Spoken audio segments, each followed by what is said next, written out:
Hey everyone, and welcome to Nighttime Stories. I'm here to help you drift off into a peaceful sleep. Let me know where you're watching from. I always love seeing how far these stories reach. Now, get comfortable and relax. It was one of those October nights where the air feels sharp against your skin but not cold enough to see your breath. I had been with friends earlier, wasting time the way we always did, leaning against cars in the strip mall lot and talking about nothing. Someone had brought up the old graveyard on the edge of town, the one people like to call haunted, and I remember rolling my eyes. Every town has a place like that, a cemetery or an abandoned house or some woods that get a reputation. People said the statues in our graveyard moved at night, that their heads turned or their arms shifted, and that sometimes you could hear them whispering if you stayed too long. I had laughed. Statues do not move. They are carved rock. I told my friends it was just one of those stories older kids make up to spook middle schoolers, and maybe they had scared themselves so much over the years that the lie became truth in their heads. When I left, I cut across town toward home, and my path brought me near the graveyard. The gate always sagged open, the iron bars rusting and twisted, but I had never gone through it alone. Maybe it was the mix of leftover bravado and boredom, but I thought, why not? It would shave 10 minutes off the walk, and I would get to prove to myself once and for all how dumb the legends were. I remember thinking I would tell the others about it tomorrow, how I had gone straight through at night and nothing had happened, and maybe they would finally stop acting like kids. The gravel path crunched under my shoes as I stepped inside. The first thing I noticed was how still the air felt. Not calm but heavy, like sound had been muffled. The houses across the street still had porch lights glowing and a couple cars passed now and then, but once I was inside the gates, it felt far away. The rows of stone angels and saints stretched up the hill, their faces catching the weak glow of the moon. I kept walking, my backpack bouncing against my shoulder, my phone screen lighting the way, until the battery gave a final buzz and went black. I cursed under my breath, annoyed more than anything else. The dark pressed closer without the glow, and I pulled out the small flashlight I kept in my bag. The beam cut across the stones in a narrow line. Shadows stretched long and jagged, bending across the grass. I tried to ignore the way they seemed to crawl when I moved the light. I focused instead on counting rows, telling myself if I stuck to the main path, I would hit the opposite gate in no time. The flashlight buzzed faintly, and I tapped it against my palm, muttering that I should have changed the batteries before. That was when I heard it. A faint murmur, almost too soft to notice at first. My first thought was wind through the trees, except the air was dead still. I turned in a slow circle, shining the light across the stones. The sound faded when I moved, then returned when I stopped. Not loud, not clear words, just the rhythm of voices, the way people sound when they pray together in low tones. I told myself it was traffic noise carrying weird, or maybe someone else in the cemetery talking on the phone, but my stomach clenched all the same. I swept the beam over one of the larger statues, an angel with wide wings stretched behind it. The face looked straight ahead, the mouth closed. When I moved the light away and back again, I froze. The head seemed tilted just slightly, the angle different. I held the beam steady, waiting for my eyes to adjust, but the longer I stared, the more wrong it looked. I pulled the light down to its hands. The fingers looked longer than I remembered from the first glance, stretched out like they were reaching. I told myself it was shadows, that my brain was tricking me. I laughed under my breath, though it sounded shaky in my ears. "Good one," I muttered, as if talking to myself would make it less eerie. I kept walking, trying not to swing the beam too quickly, because every time I did, the statues looked a little off. A saint with a cracked face, seemed to turn its head just a fraction more. A kneeling angel's hands looked pressed tighter together. The murmuring grew clearer as I climbed the hill. I stopped again, holding my breath. It was not English, not anything I recognized. Wet, guttural sounds strung together, layered as if more than one voice spoke at once. I turned the flashlight on the nearest statue, a robed figure with its hood drawn. The stone lips were parted just slightly, the crack of shadow between them deep. My chest tightened as I took a step back. I told myself this was what happened when you believed too much of the story. My mind was filling in gaps, making the silence into whispers, making the cracks into expressions. But even as I thought it, I could not ignore the way the hair on my arms stood on end. I started walking faster, my shoes crunching against the gravel path louder now, as if the sound could drown out the murmurs. At the crest of the hill I glanced back. The rows of statues stood quiet, their pale shapes stark against the night. For a moment it looked normal again. Then my flashlight flickered, and in that half-second of dark, I swore I saw the nearest angel leaning forward, its face turned toward me. When the beam steadied, it was back in place. My throat closed, and I nearly dropped the light. I turned back toward the gate at the far end, walking quicker now, almost jogging. My mind raced with explanations, none of them good. Maybe pranksters had messed with the statues, carving them in different positions, planting recordings of whispers. That made the most sense, though it did not explain the way my chest felt heavy, like the air itself carried weight. I reached the bottom of the slope where the path bent. The gate was visible ahead, the iron bars tall against the night sky. Relief rushed through me so fast I nearly laughed out loud. I jogged the last stretch, grabbed the bars and pulled. The gate rattled but did not budge. My heart lurched. I shoved again harder, but it clanged against the lock. The iron chain wrapped around the bars gleamed in the beam of my flashlight. It had not been chained when I came through. I stood there gripping the cold metal, my breath ragged, the sound of the whispers rising behind me. The gate loomed tall, too high to climb, the spikes sharp at the top. I spun, the beam of the flashlight slicing across the rows. The statues lined the path in silent ranks, their faces pale, their eyes fixed forward. But in the stillness, I thought I saw the faintest shiver, like stone dust drifting in the air. That was when the panic truly set in. I was locked inside the graveyard. My phone was dead, the night was too still, and the statues were whispering louder now, their voices threading into one chorus that pressed against my skull. My hand slipped on the gate as I backed away, the flashlight beam trembling wildly across the stones. I told myself to breathe, to think, but the sound rose and rose until I could not tell if it came from outside or from inside my head. I staggered back onto the gravel path, my chest heaving. The only thought that cut through the panic was simple and terrifying. I was not alone here, and the statues knew it. I backed away from the locked gate until the cold iron was just a blur in the edge of the flashlight beam. My pulse thudded so loud it drowned out everything else, until I noticed that the whispers had grown clearer now that I was standing still. They were no longer a faint murmur. They were layered, weaving together like strands of rope, as if dozens of mouths were speaking in unison from every corner of the graveyard. My throat felt dry, but I forced myself to whisper, "It is just the wind." Even saying the words made me realize how empty the night was. No rustling leaves, no insects, no hum of traffic.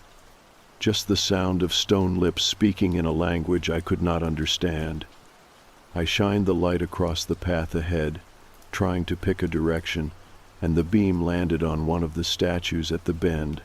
It was a kneeling angel, wings folded tight against its back. At first it looked still, ordinary, just stone. Then I noticed the angle of its face.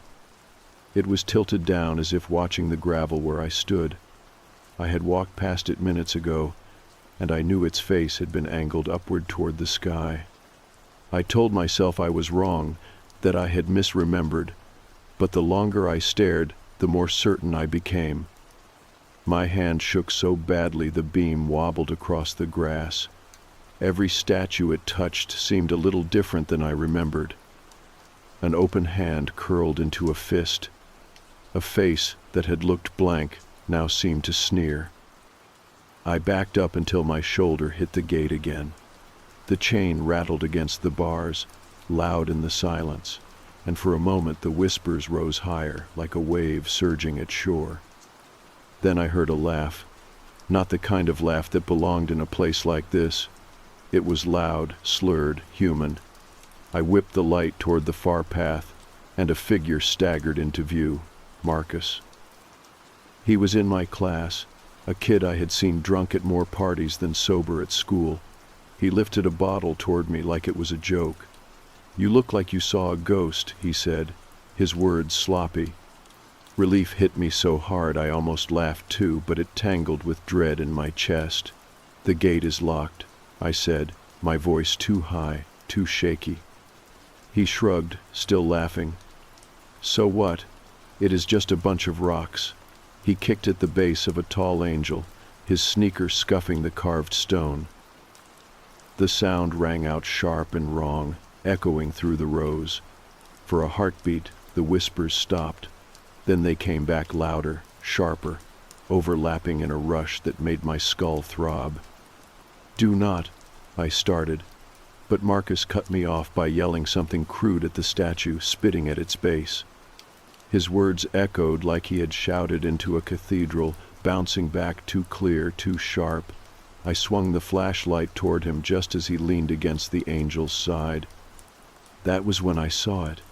The angel's hand had moved. I knew it, because a moment before it had been folded across its chest, both palms pressed together in prayer. Now one hand gripped Marcus's shoulder.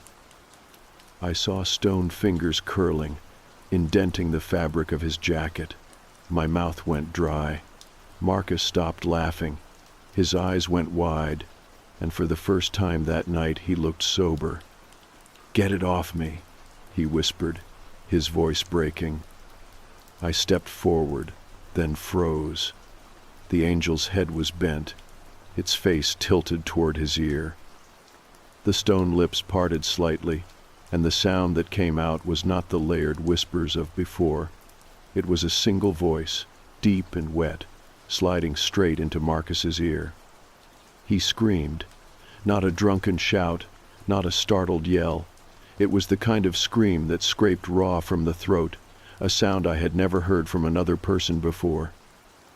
I took a step forward, then another, but I stopped when I saw his eyes.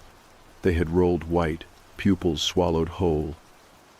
His hands clawed at the stone arm, but his fingers passed through, as if the angel's grip was part of him now. The scream cut off in an instant, snapped silent, like someone had hit a switch. The whispers surged again, all the voices speaking at once, vibrating through the air. I staggered back, my light shaking across the row of statues.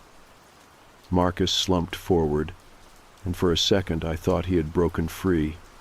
But the angel's hand was gone, folded back into prayer, and Marcus's body was gone too. The grass at its base was empty, not even footprints where he had stood. I gasped out a sound, not quite a word, and stumbled backward down the path. My flashlight beam swung wildly, catching faces I did not want to see.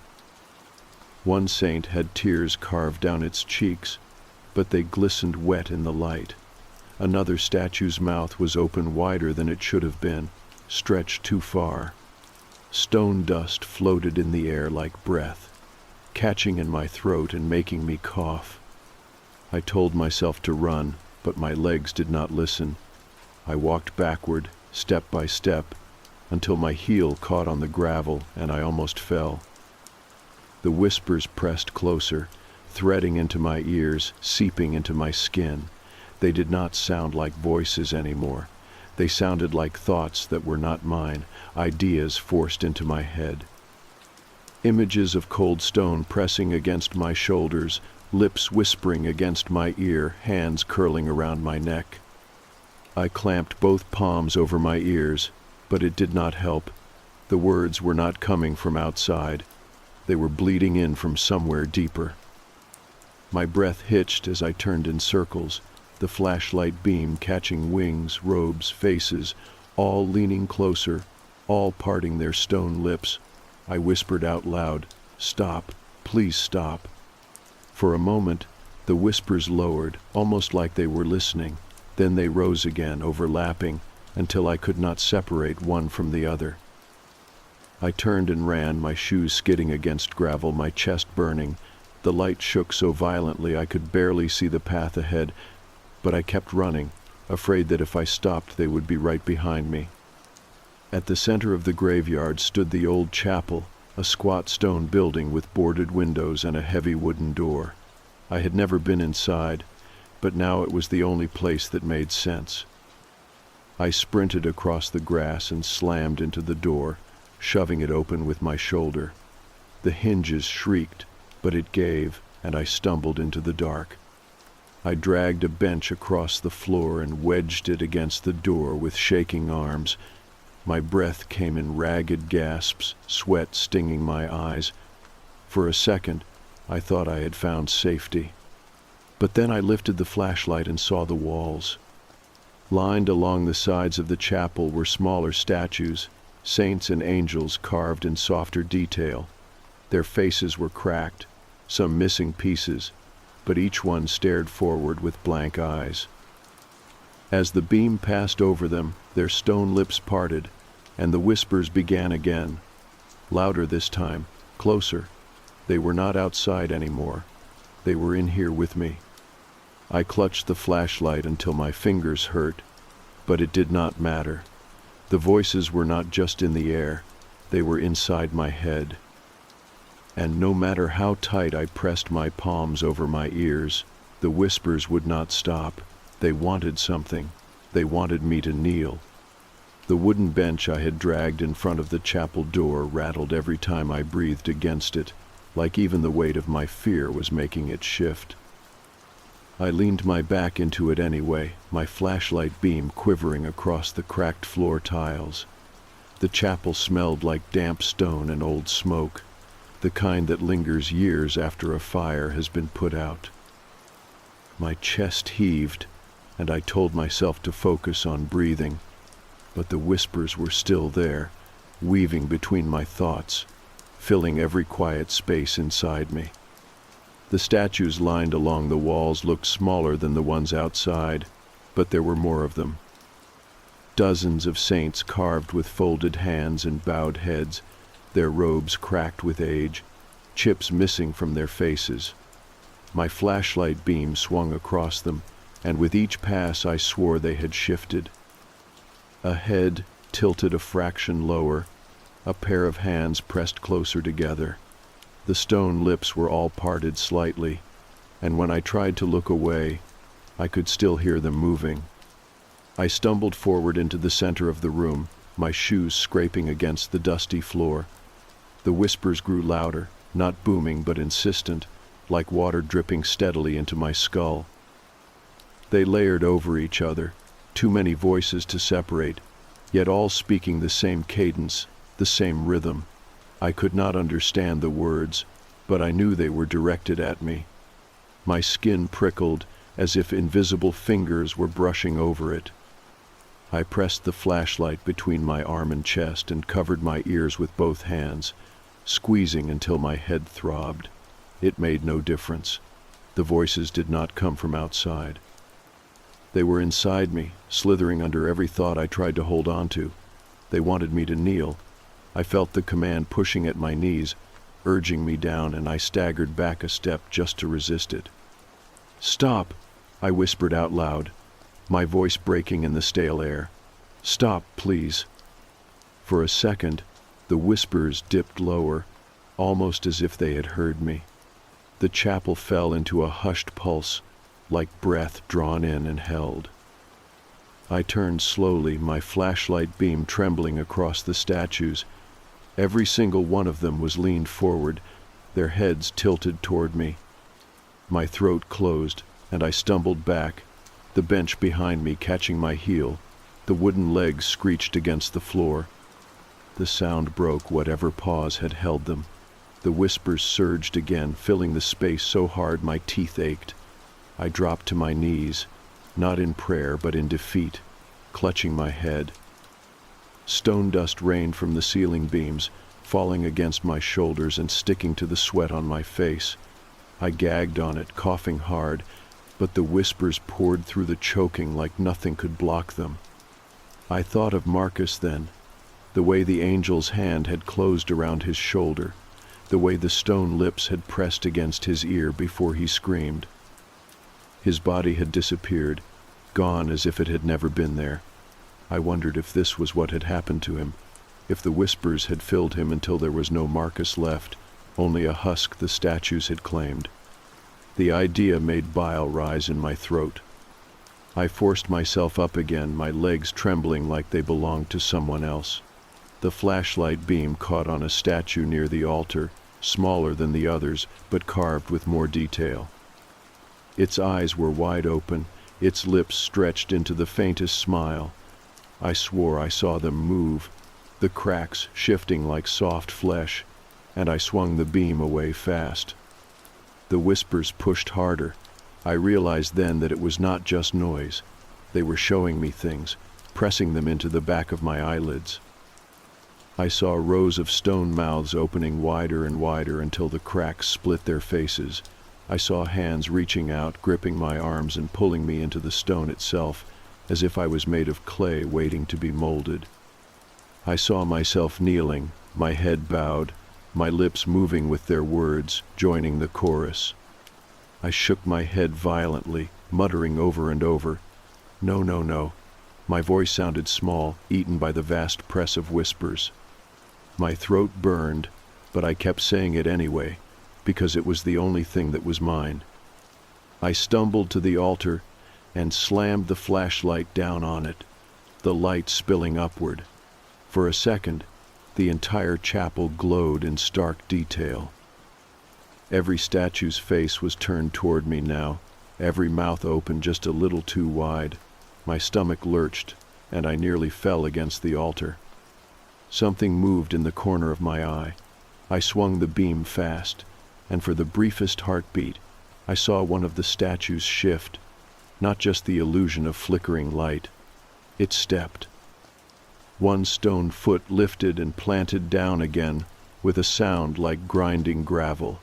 My breath tore out of me. The whispers reached a fever pitch, so loud I thought my skull would split. My knees buckled, but I locked them straight, refusing to go down. My flashlight slipped from my hand and clattered against the floor, the beam rolling across the cracked tiles. The light caught each statue in quick flashes, and in every flicker they were closer, their faces twisted in expressions of hunger or sorrow, or something worse I could not name. I dove for the flashlight, clutching it so tight my hand ached, and pointed it at the nearest statue. The beam froze it, locking its arm in place mid-reach. My chest heaved with ragged breaths, and I realized the light held power here. Not enough to stop the whispers, but enough to keep the statues still. I forced the beam slowly across the room, holding them frozen one by one. But there were too many. I could not keep all of them in sight. Every time the beam left one face, it shifted, just slightly, just enough to remind me they were waiting for me to falter. My arms shook from holding the flashlight steady.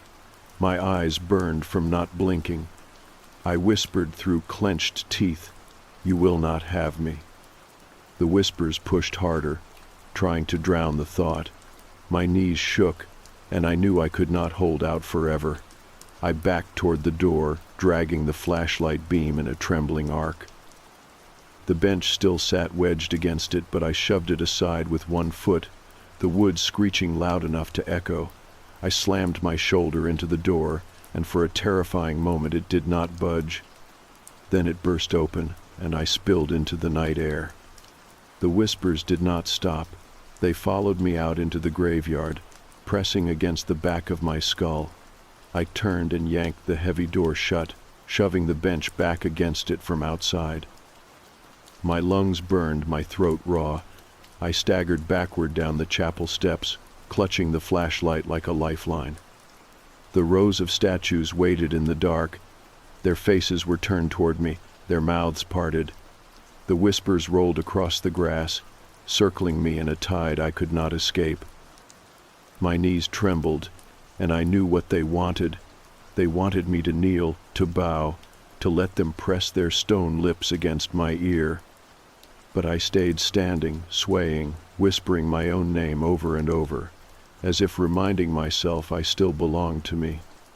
The graveyard stretched silent around me, but I could feel every statue listening, patient, waiting for the moment when I could no longer resist. The night air should have felt like freedom after being trapped inside the chapel, but it carried no relief.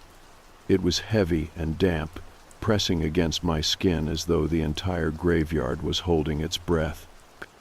My flashlight shook in my hand, the beam jittering across rows of statues that seemed closer than they had before. I kept whispering my own name, a fragile tether to remind myself that I was still me, that I had not yet given in to the voices crawling through my skull. The whispers had not faded when I left the chapel.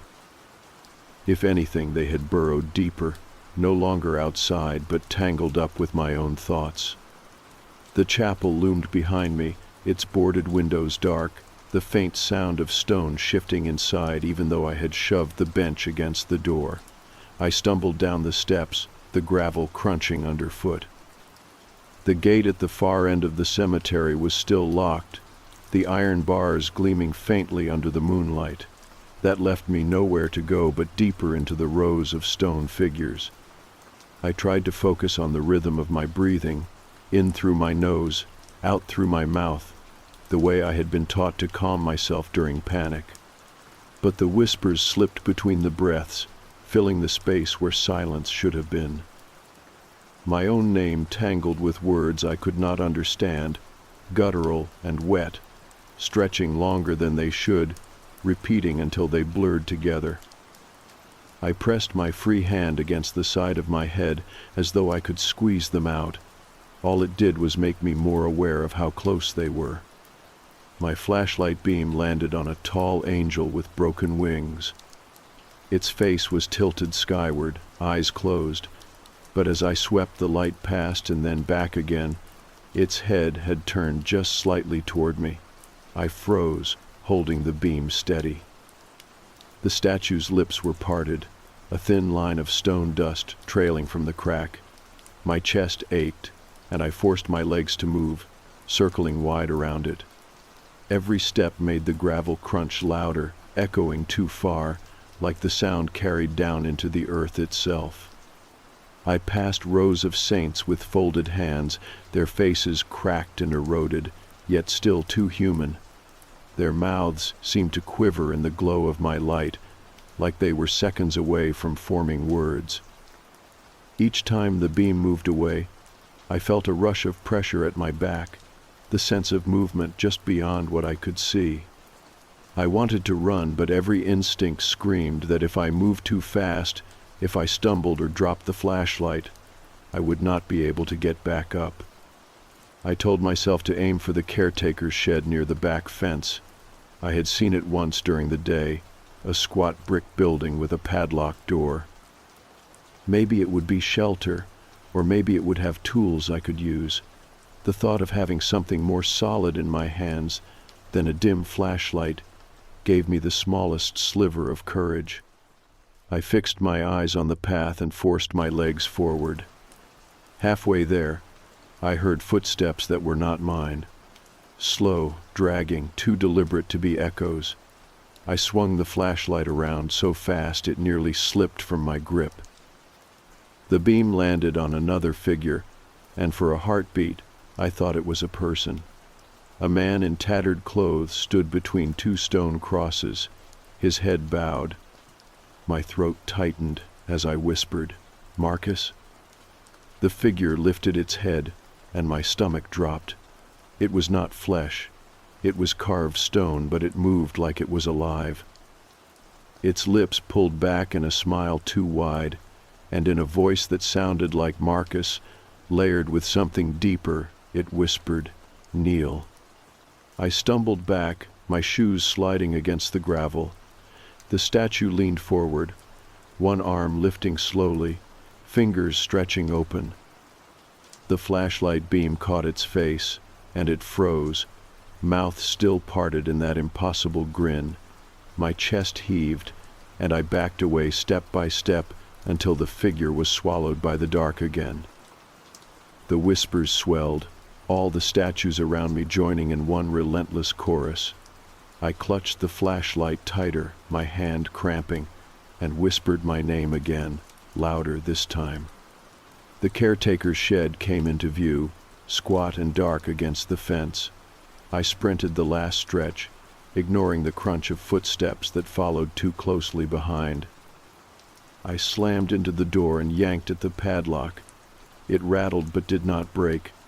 Desperation clawed at me, and I raised the flashlight high, slamming it against the lock until my palm stung. The metal dented but held. The whispers grew sharper.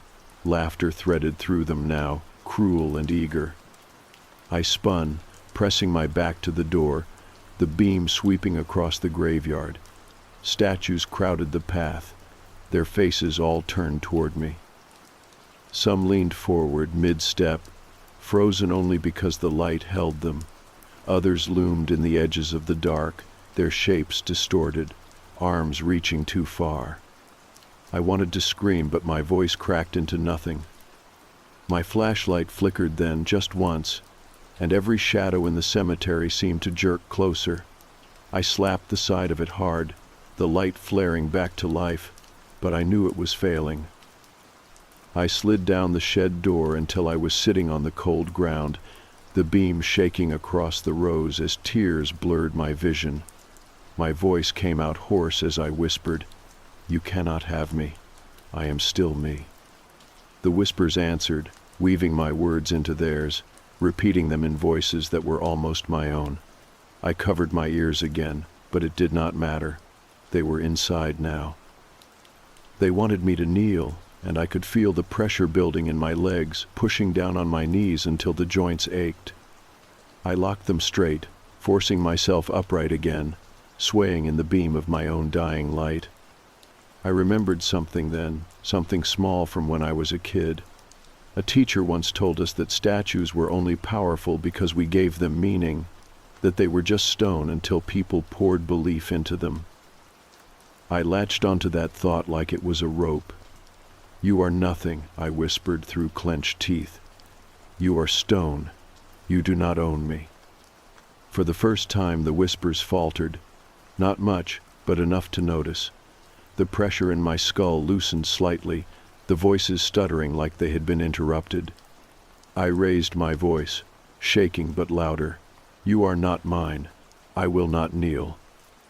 The silence that followed was worse than the whispers. Every statue stood perfectly still, their mouths frozen open. The air felt colder, thicker, like the night itself was pressing closer. My flashlight flickered again, and my heart stopped, but it steadied at the last second.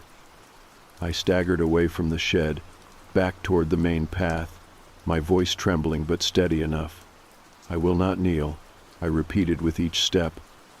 The statues watched, their faces still twisted, their eyes blank, but for the first time they did not move closer. The whispers stayed low, murmuring like distant thunder, but they did not fill my head. My chest ached from holding myself upright, but I kept walking, my beam cutting a narrow path through the dark. I did not know if it would last. I did not know if saying it out loud had broken something or only delayed it, but it was all I had. So I clutched the flashlight tighter, whispered my name again, and kept walking through the graveyard that was no longer silent, but no longer mine either. The path wound deeper into the graveyard, and I followed it because there was nowhere else to go. The locked gate was behind me, the useless shed off to the side, and the chapel still loomed like a trap I would never step back into. The gravel crunched under my shoes, each step echoing in the thick air, and the flashlight beam carved a narrow slice of safety in front of me. My throat burned from repeating the same words over and over, but I did not dare stop. "You are stone. You are nothing. You are not mine." Saying it felt flimsy, like a child insisting there were no monsters under the bed, but it was the only thing that had made them hesitate. The whispers had not left. They never left.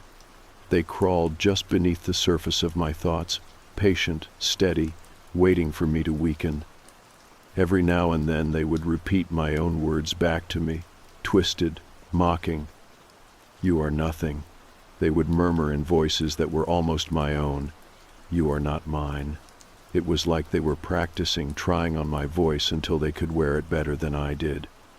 I passed another row of statues, angels with wings curled around their shoulders, saints with robes that trailed into the grass.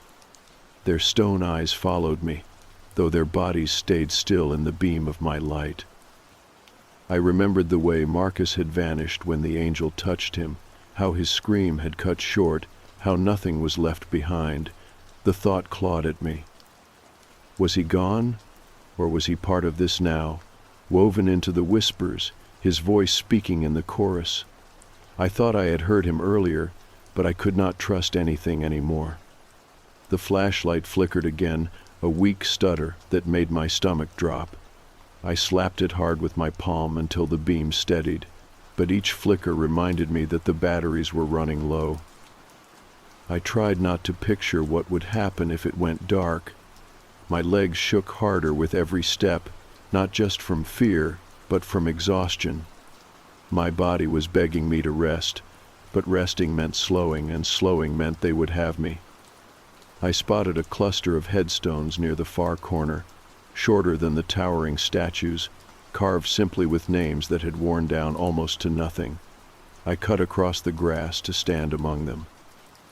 For a moment, it felt safer here, away from the taller figures. The headstones were too small to move, too weathered to whisper. I sat on the edge of one, clutching the flashlight in both hands, and tried to steady my breathing. The air smelled faintly of wet stone and something older, like dust that had never been disturbed. I told myself I would only stop for a few minutes, just long enough to gather strength. My eyes drifted shut, heavy with exhaustion, but a sharp burst of whispering jolted me upright again. It was louder here, circling me in waves. I realized my mistake too late. The headstones had faces, too. The carved angels etched into their tops, the small figures in relief, all of them had mouths, and all of them were whispering. My stomach lurched as I stumbled to my feet, nearly dropping the light. "You are nothing," I hissed at them, swinging the beam across their cracked features. For a second, the whispers faltered, and I bolted back toward the main path, my legs shaking so badly I nearly fell. The larger statues loomed again, waiting, their mouths parted in expectation. They wanted me to kneel, and every step felt heavier, like invisible hands were pressing on my shoulders. The whispers shifted then. They no longer urged me in strange words I could not understand. They spoke directly, clearly, in a voice that was mine but not mine. "You are tired, you are weak, you will kneel." My chest tightened, and I pressed my hand to my heart, forcing the words out through clenched teeth. "No, I will not kneel." The air grew colder, sharp against my skin. The beam of the flashlight caught on the tall angel at the bend of the path. Its face was turned fully toward me now, its eyes wide open. I knew it had been looking skyward before, My breath came ragged as I raised the beam higher, freezing it in place, but the damage was done. They were not pretending anymore. They were showing me what they were. I backed away, my knees threatening to buckle. The path stretched endlessly in both directions, lined with stone figures that leaned closer each time the light wavered. I had no plan, no escape, just the thin thread of stubbornness keeping me on my feet. My voice cracked as I shouted into the night, "I am not yours." The whispers answered in unison, louder than ever, "You are ours." My chest seized with panic, but I forced my feet forward step by step. I thought about my mom, about mornings when she would nag me for leaving dishes in the sink, about how ordinary that had always felt. I thought about friends laughing in the strip mall parking lot, about music playing too loud through car speakers. I clung to those memories like they were lifelines, proof that I was still human, still alive, still mine. The flashlight buzzed faintly, a warning hum, and my stomach flipped. I begged it out loud, whispering, "Please, not yet, please." The beam dimmed, then steadied, weaker than before.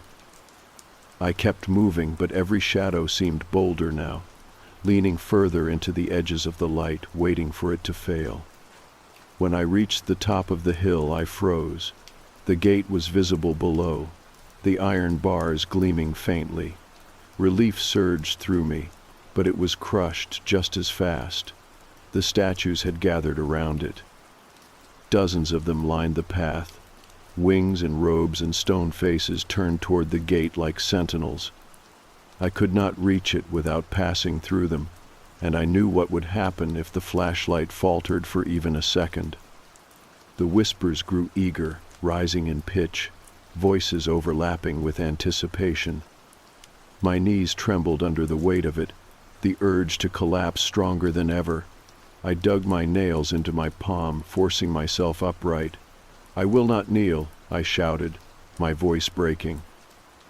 The whispers laughed, a sound like stone grinding on stone, and answered, "You already have."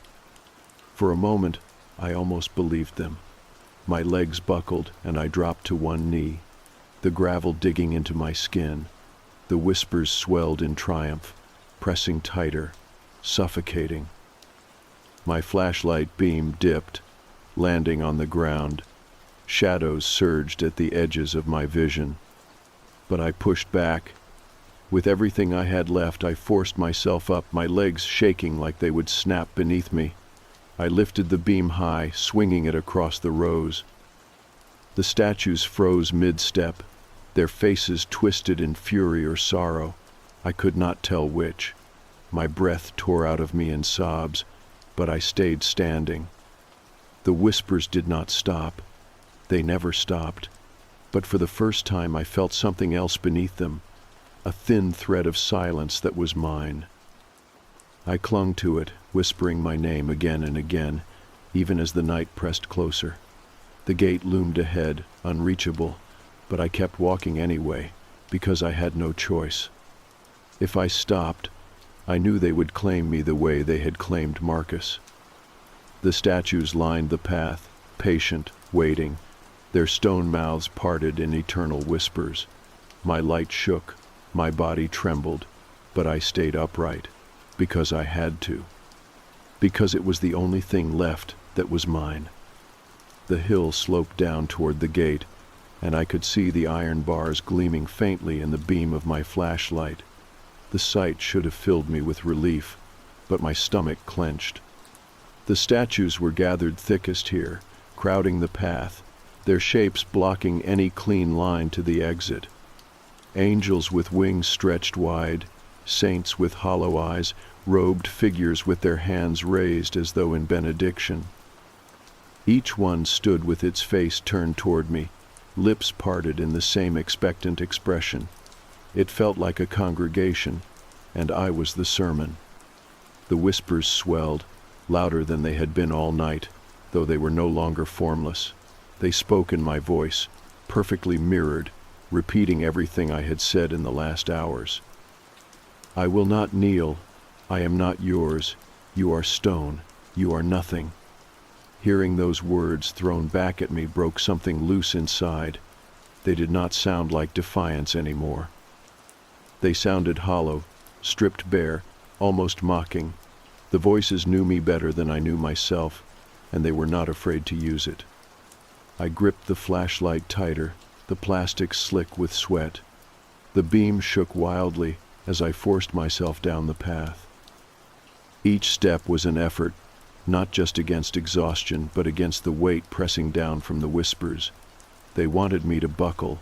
They wanted me to drop to my knees and give up the last thread of will I had left. My legs ached, my chest burned, but I kept moving.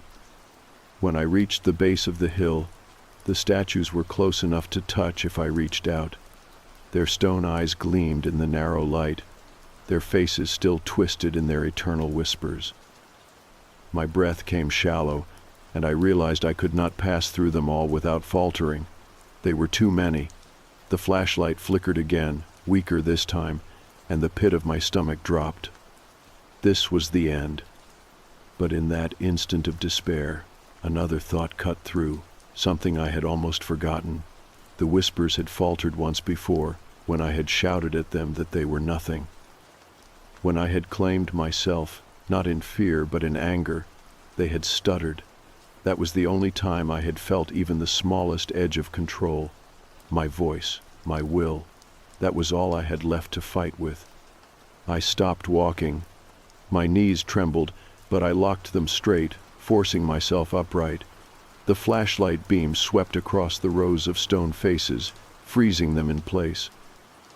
My throat burned raw, but I raised my voice anyway, shouting into the thick night air. "You are not mine. I am not yours. I will not kneel." The whispers surged, overlapping in a roar that rattled my bones. My ears rang, my head throbbed, but I kept speaking, louder, stronger. "I am not yours. I am mine." The words echoed back at me, twisted, mocking, but I did not stop. I screamed them until my throat tore, until the sound was more ragged breath than voice. The flashlight flickered hard, dying fast, but I swung it wide, forcing the statues into the beam one by one. Something changed then. The whispers did not vanish, but they shifted. The pressure on my chest eased just slightly, enough for me to breathe deeper. The statues still loomed, but their mouths no longer moved. They were frozen in their half-open expressions, their stone lips cracked with stillness. The silence that followed pressed heavy, but it was mine. For the first time, the thoughts in my head were only my own. I stumbled forward, tears stinging my eyes. My body shook with exhaustion, but my steps felt lighter than before. I walked between the statues, their faces locked toward me but unmoving. The flashlight flickered one last time and went out, plunging the world into darkness. My breath caught, but nothing moved. No whispers, no pressure, just silence. The gate loomed ahead, taller and darker now without the light, but I could see the faintest glow of morning beyond it. The sky was not yet bright, but the black was softening, shading toward gray. My hands trembled as I reached the bars, gripping the cold iron. The chain that had bound it shut hung loose now. The padlock snapped open, as though it had never been locked at all. My chest heaved, and I shoved the bars wide, stumbling through onto the road outside. The air felt different beyond the cemetery walls, not lighter, not safer, but separate, like a weight had been left behind. The whispers did not follow me. The silence here was real, filled with the distant hum of insects waking, the faint rush of wind through trees. I dropped the dead flashlight to the asphalt and bent forward, gasping, my palms pressed to my knees. When I finally looked back, the graveyard stood still behind me. The statues were only stone again, rows of carved faces turned toward the sky, their mouths sealed in silence. For a long moment, I thought I had imagined it all, that exhaustion and fear had tricked me. But then I saw the faintest dust drifting from their lips, a reminder that they had spoken, and they would again when night fell. I turned and walked home as the sky lightened, each step heavy but sure. By the time I reached my street, the first rays of dawn had broken, washing the world in pale gold. My clothes stank of dust and sweat, my throat ached from shouting, but the silence inside my head was clean and whole. When I reached my front door, I paused. The thought of walking into the house felt strange, as if I no longer belonged to the same world I had left the night before. I looked over my shoulder once more, back toward the graveyard. From this distance, it looked ordinary, just rows of stone markers and angel statues catching the morning light. No whispers, no movement, just stone. I knew better now. I knew the stories had not been superstition or lore. The statues whispered at night, and they wanted more than prayers.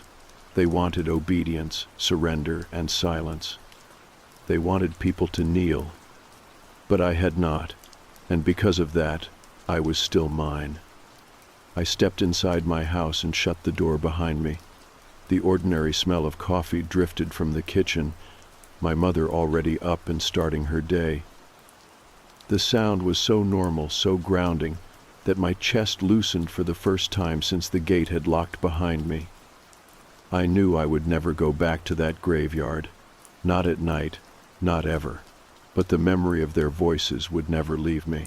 It would haunt me in every shadow, in every quiet room. And maybe that was the price for walking out alive. As I sat at the kitchen table, the first sunlight warming my face, I repeated one last time under my breath, not for them, but for myself. I am mine. And this time, no whisper answered back.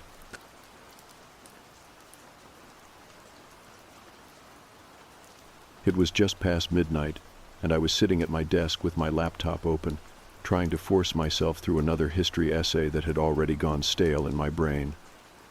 The screen felt too bright, and the quiet of the house pressed against me. I had headphones in, not playing anything, just there because the slight pressure on my ears made me feel less alone. My mom was asleep down the hall, her door always half open because she said she liked hearing if Danny stirred in the night. My little brother's room was across from hers, and I had heard him cough once earlier, but nothing since. Everything was ordinary, boring even, until my phone screamed. That sound is one you cannot mistake. The emergency alert tone cuts through anything, sharper than an alarm clock, sharper than fire drills at school. My phone lit the desk in a hard red glow, and for a second my brain scrambled for explanations. Amber alert, weather warning, maybe an accident on the highway. I fumbled it into my hands, already annoyed, but the words on the screen froze me. Shelter in place. Do not open doors. Do not respond to voices outside. Entities confirmed. They are disguised as your family. My first thought was that it had to be some elaborate prank, maybe a hacked system, maybe one of those false alarms that people laugh about later. But the phrasing sank claws into me. It was not written like a joke.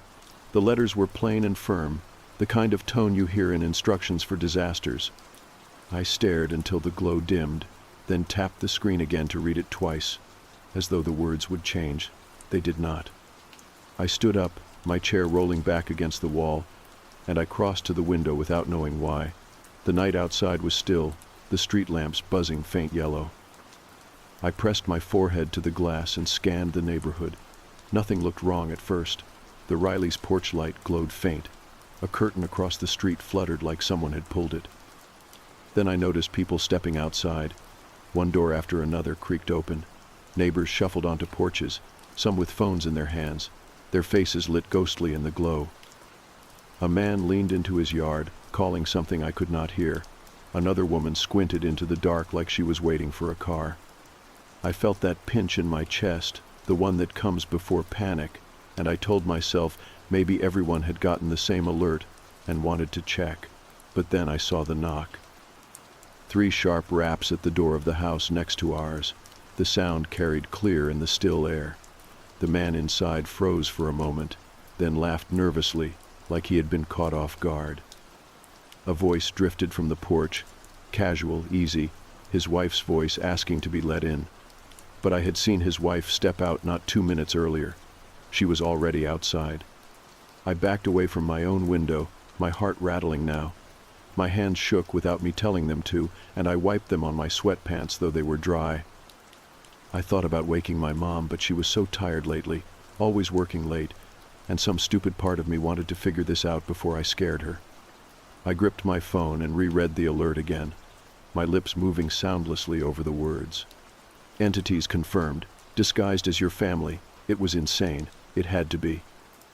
That was when Danny's door opened and his small figure padded into the hall, rubbing his eyes with his knuckles. He was barefoot, hair sticking up in the back, his old superhero shirt twisted sideways. His voice was thick with sleep when he mumbled, "Why are the cops sending fake alerts?" He squinted at the glow of my phone like it had woken him too. Before I could answer, the sound came, 3 sharp knocks at our own front door, the same rhythm I had heard across the street. The sound echoed through the house, too loud in the silence. I froze where I stood, every thought in my head scattering like marbles. Danny tilted his head, frowning. Then the voice followed. "Sweetie, open the door. I forgot my keys." It was my mom's voice. Calm, familiar, the exact tone she used whenever she came home from groceries and wanted one of us to grab the handle for her. I could picture her saying it, her hand patting at her purse, while she smiled apologetically. The sound of it almost made me step forward without thinking. Almost. But my mom was still asleep down the hall. I had seen her light off, her door unmoved. She was not standing on the porch. My stomach dropped as though I had missed a step on the stairs. Danny blinked at me, confused, already moving toward the entryway. I grabbed his arm hard enough to make him yelp. His wide eyes looked up at me, searching for an explanation, but all I could do was shake my head violently. My pulse thudded in my ears so loud I barely heard the voice repeat itself. "Sweetie, open the door. I forgot my keys." The words were identical, not just in phrasing but in rhythm. No hesitation, no difference. It was a recording played perfectly in her mouth. My knees felt weak. I pulled Danny back and pressed a finger to my lips. He whispered, "But that's Mom." His tone broke, and I wanted to cry hearing it. But I held him tight, willing him to see the truth in my face. The knocks did not come again. The house settled into stillness, the kind that hums in your ears. I wanted to check on my mom, to make sure she was still in bed, but that meant passing the front door, and my legs would not move me closer. Danny sniffled quietly, confused and scared, and I realized I needed to do more than just stand frozen. I whispered that we were going to her room together, and I pulled him back down the hallway, each step deliberate, the carpet muffling our feet. When I pushed her door open, the sight of her sleeping form nearly undid me. She was there, breathing slow, her face slack in rest. My relief almost buckled me. Danny ran to her side and shook her shoulder, whispering frantically. She stirred, her eyes opening groggily, confused by both of us hovering. I told her not to move, not to get up, not to answer anything she heard outside. My voice came out too harsh, and she sat up straight, frowning. I showed her the alert on my phone. She read it, lips tightening, and when she looked back at me, the tiredness had drained away. We sat together in that room, 3 of us pressed close, the air heavy with the unspoken. Outside, I could hear more doors opening, more voices drifting across lawns, familiar and wrong all at once. The neighborhood was unraveling, and our house was just one piece of it. My mom pulled Danny into her arms, holding him tighter than usual, while her eyes met mine with the same fear I felt. Whatever was out there knew us, and it wanted in, and the only thing we had between us and them was our refusal to believe the voices that sounded exactly like the people we loved. Danny clung to Mom's side while she sat on the edge of the bed, one hand resting on his back, the other gripping her phone so tightly I could hear the plastic creak. The alert still glowed across the screen, red and final, as if it had been burned into the glass. I sat on the carpet, my knees pulled up, staring at the faint light coming through the half-open blinds. The street outside looked the same as it always did, but the longer I stared, the more wrong it felt. The lamplight looked thinner somehow, like the night had swallowed half of it. Shapes moved at the edges of my vision, but every time I focused, there was nothing but haze. I kept hearing the knock replay in my head. The rhythm of it was too exact, too casual, like whoever had done it knew how to mimic comfort. My skin prickled remembering how perfect Mom's voice had sounded. I kept sneaking glances at her in the dim light, half afraid she might not be real either, that maybe the voice at the door had already gotten inside somehow. But then she brushed Danny's hair back, her thumb tracing the way it always did when he was scared, and I forced myself to breathe. That was her. She was here. Danny whispered, "What if it really was, Mom? What if she was out there?" His words made my chest ache. He was too young to believe anything but the sound of her voice. Mom pulled him tighter and said, "I'm right here, honey. You saw me. You touched me. That thing outside was not me." Her tone was steady, but I could see her throat move hard when she swallowed. A sudden sound cut through the quiet. Another knock, this time on the side door near the kitchen. 3 sharp raps again, almost identical to the first. I stiffened.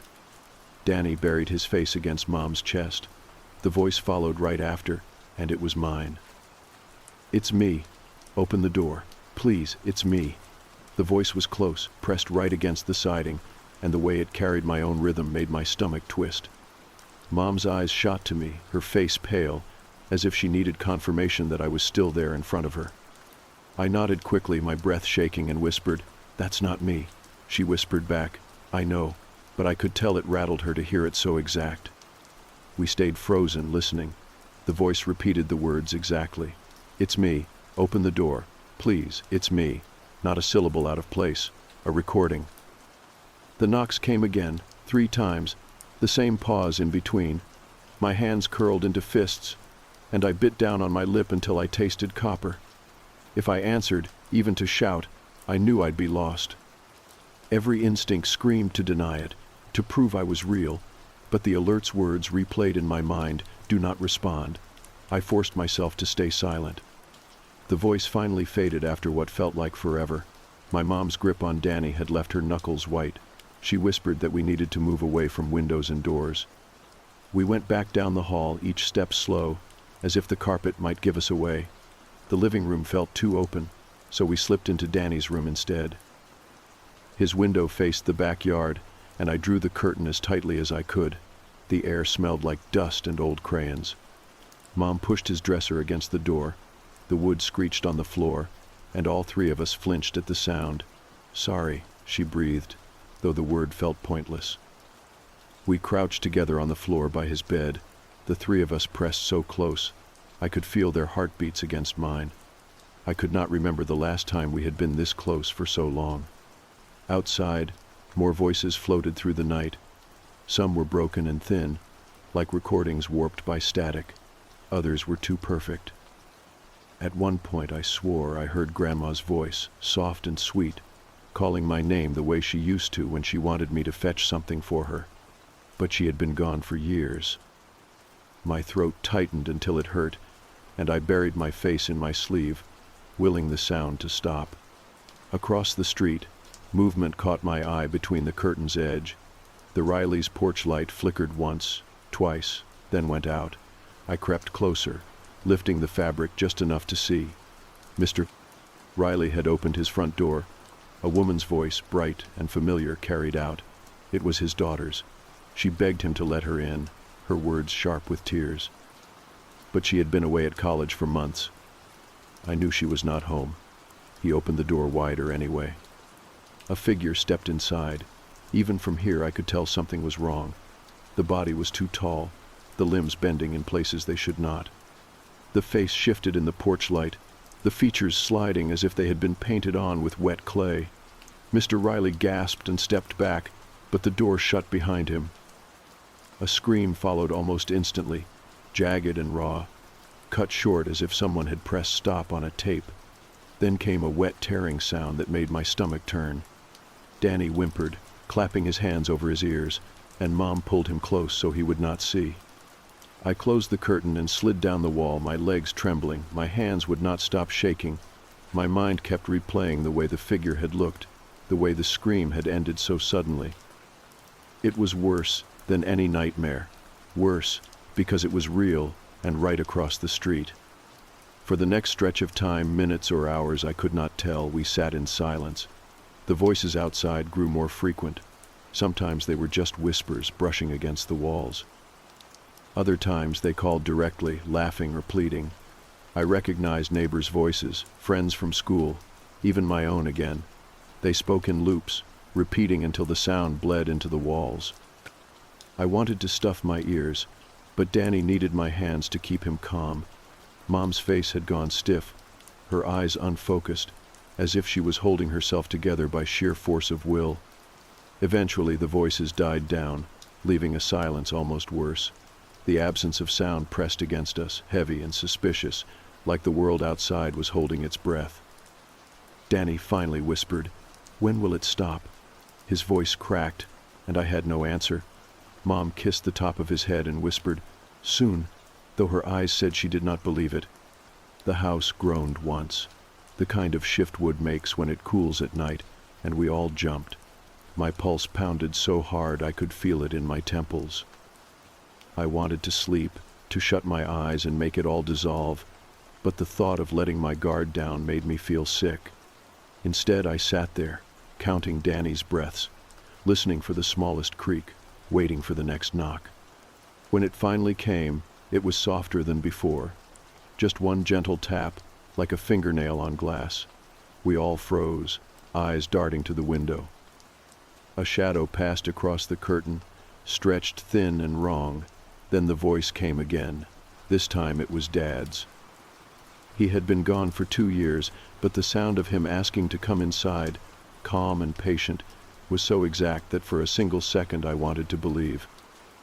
My eyes burned, and I bit down hard on my knuckle until the urge passed. Mom whispered fiercely, "That is not him." She said it like she was reminding herself as much as me.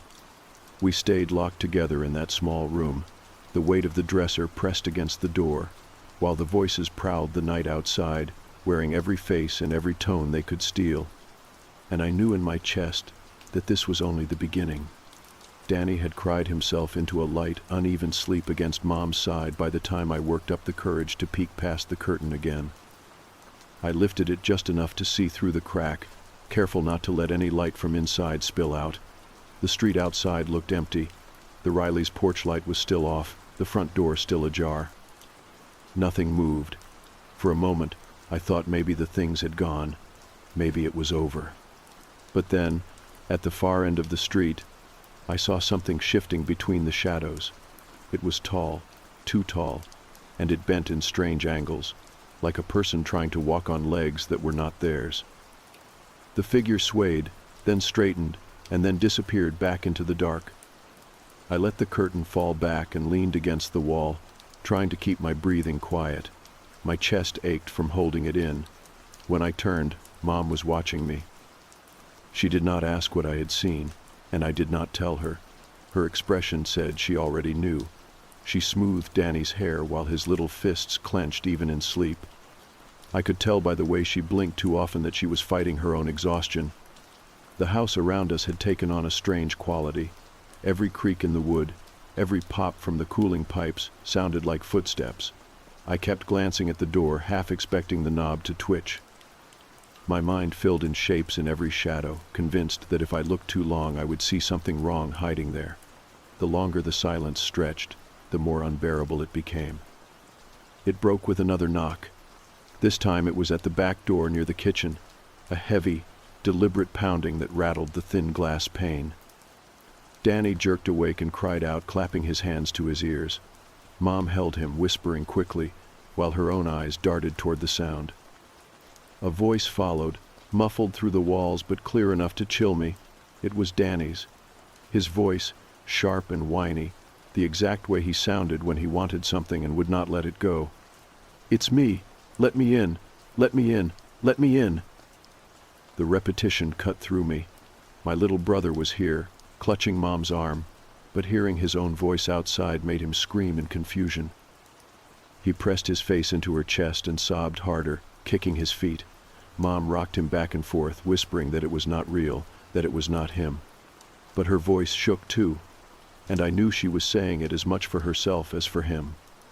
I sat frozen, staring at the bedroom door, waiting for the knob to move. The voice outside repeated again, identical, like a recording.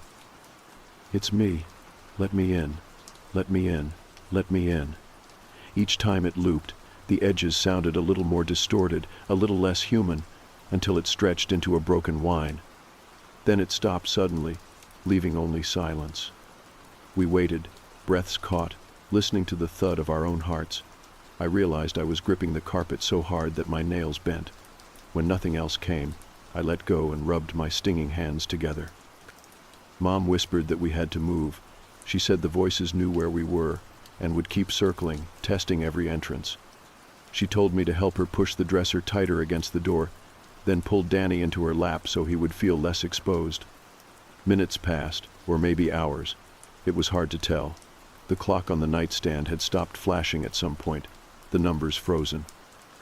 The air grew heavy, and I could smell the faint odor of damp earth drifting through the walls. It reminded me of the garden after rain, but sour, rotting. I tried not to breathe too deeply, afraid that even the air was tainted by whatever was outside. Across the street, another scream broke the night. Sharp and high at first, then choked off. Danny buried his head deeper against Mom, and she pressed her hand over his ear.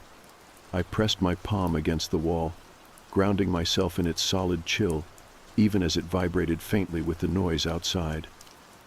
Then came the wet tearing sound again, the same as before, like fabric ripping but heavier, wetter. I thought of Mr. Riley, of the way he had stepped into his open door, and bile rose in my throat. The voices followed the scream almost immediately, overlapping, laughing, calling, some too clear, others warped and stretched. One of them was mine again, one of them was Mom's. They layered together until it sounded like a crowd right outside our window, pressing in from all directions. My pulse raced so hard that my vision blurred. I clamped my hands over my ears, but the sound seeped through my bones. Mom mouthed to me, "Do not answer," her lips forming the words silently, fiercely. Then, as suddenly as it had started, the noise shifted. Instead of calling from outside, it came from inside, from the hallway. My own voice, right beyond Danny's bedroom door, saying my name. Perfect, calm, familiar. I jolted, staring at the door, my entire body stiff. Mom grabbed my arm, shaking her head. Danny whimpered, whispering, "That's you," in a broken little voice. My throat went dry. The repetition started almost at once. "It's me, it's me, it's me," louder, sharper, pounding against the walls with every word. Mom shoved her hand over Danny's mouth, muffling his cries, while she pressed her back against the dresser, bracing it harder against the door. I crouched beside her, staring at the knob, half convinced it would twist and open any second. My chest felt like it would burst from the pressure, but the door stayed still. The voice screamed one last, "It's me," before dissolving into something wet and gurgling, and then it was gone. The silence afterward was unbearable. Danny trembled violently in Mom's lap, his breath coming in gasps. She kissed his forehead again and again, whispering that he was safe, though her own voice cracked on the word. I sat with my back to the wall, my head pounding, my skin buzzing, as if static clung to me. I wanted to cry, but the tears would not come. We stayed like that for what felt like forever. Eventually Danny's body sagged, exhausted by fear, and he slipped into a fitful sleep. Mom smoothed his hair, her eyes staring at nothing. I leaned my head against the wall and forced myself to breathe slow, though every sound outside still made me flinch. The fog pressed thicker against the windows. I could feel it even without looking, heavy and waiting. And through that waiting silence, one thought finally settled into me, heavier than anything else. The alert had not been exaggerating. It was not a prank, not a mistake. The entities were here, and they wore our voices like masks. They would keep knocking, keep calling, until someone believed. And all we could do was sit in the dark, clinging to each other, praying that we were strong enough to never answer. The night dragged on without end.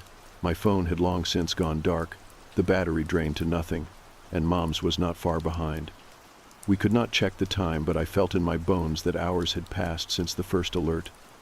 Every second stretched thin, heavy with silence that was never really silence. There was always something underneath it. Faint footsteps shifting on the porch, a whisper brushing along the siding, a tap at the glass too light to be wind. Danny stirred in his sleep every time, whimpering against Mom's chest, and she held him tighter, though her own arms trembled. I sat with my back to the wall, legs pulled up to my chest, watching the door. My eyes had adjusted to the faint gray glow leaking through the curtain, and every shadow looked like a figure crouched and waiting. I kept expecting the knob to turn, the dresser to shove forward, something to break the thin line of safety between us and the hallway. My ears strained for sounds, and when they came, I wished they had not. The repetition of our voices had given way to something stranger. Laughter, broken and jagged, too loud for the small space outside the door. Snatches of words from neighbors, some begging, some chanting, all layered, all wrong. At one point, a low scraping moved along the wall, as though fingernails or something sharper were dragging slowly across the paint. The sound circled the room, pausing at the window. A shadow passed across the curtain, tall and shifting, too wide for the glass. My breath caught, and I pressed a hand against my mouth, terrified that even the sound of air would draw it closer. The shadow leaned, then pulled back. The scraping moved on. Mom and I locked eyes, both of us pale, both of us knowing we had only barely avoided something worse. Danny woke then, his voice small. He whispered that he wanted Dad. The words twisted my stomach. Dad had been gone for 2 years, buried in a cemetery far from here. But I knew that if the things outside wanted to, they could make him stand on the porch and call our names. I rubbed Danny's back and whispered that Dad loved him, that he would not want us to open the door for anyone, no matter how real they sounded. He nodded against me, but his eyes stayed wide, unblinking. We ate a granola bar in silence, each of us taking small bites to make it last. The sweetness clung to my mouth, too heavy, and I had to swallow hard to keep it down. Mom passed Danny the water bottle, her hand shaking. He sipped and handed it back, then curled into her lap again. It was such an ordinary act, so normal, but it felt like it belonged to another life. The voices outside did not stop. They circled the house, some fading, others growing louder, like a game of tag played in the dark. I swore I heard my own laugh at one point, sharp and sudden, echoing against the siding. It chilled me more than the knocks had. I covered my ears, but the sound pressed through anyway, buzzing in my skull. After what felt like another hour, the lights across the street flickered again. I risked a glance through the curtain. Shapes moved in the Rileys' yard, too many to count, their bodies flickering between human and something else, their limbs bent wrong, their faces smeared like wax under heat. But when they stood still in the dark, they looked normal, familiar. A man waved as if greeting a neighbor, his hand jerking up and down too stiffly. Another figure tilted its head back and forth, its face shifting like it was searching for the right arrangement of features. I pulled the curtain closed before I saw more. I sat back down and buried my face in my knees, trying not to shake. Mom's voice came low and steady, almost a whisper of a whisper. She said we had to last until morning, that the sun would make them leave. But the way she said it sounded less like a promise and more like a prayer. I wanted to believe her, but the truth was, I did not know if the sun had any power here. Then came the hardest sound yet, my own name, called softly from the window. It was Danny's voice. "Please, let me in," it whispered, exactly the way he spoke when he was scared and trying to be brave. I turned to look at him, real and trembling in Mom's arms, and the voice outside spoke again. "Please let me in, please let me in." The repetition was perfect, unbroken, each word laced with desperation. Danny sobbed, clapping his hands over his ears.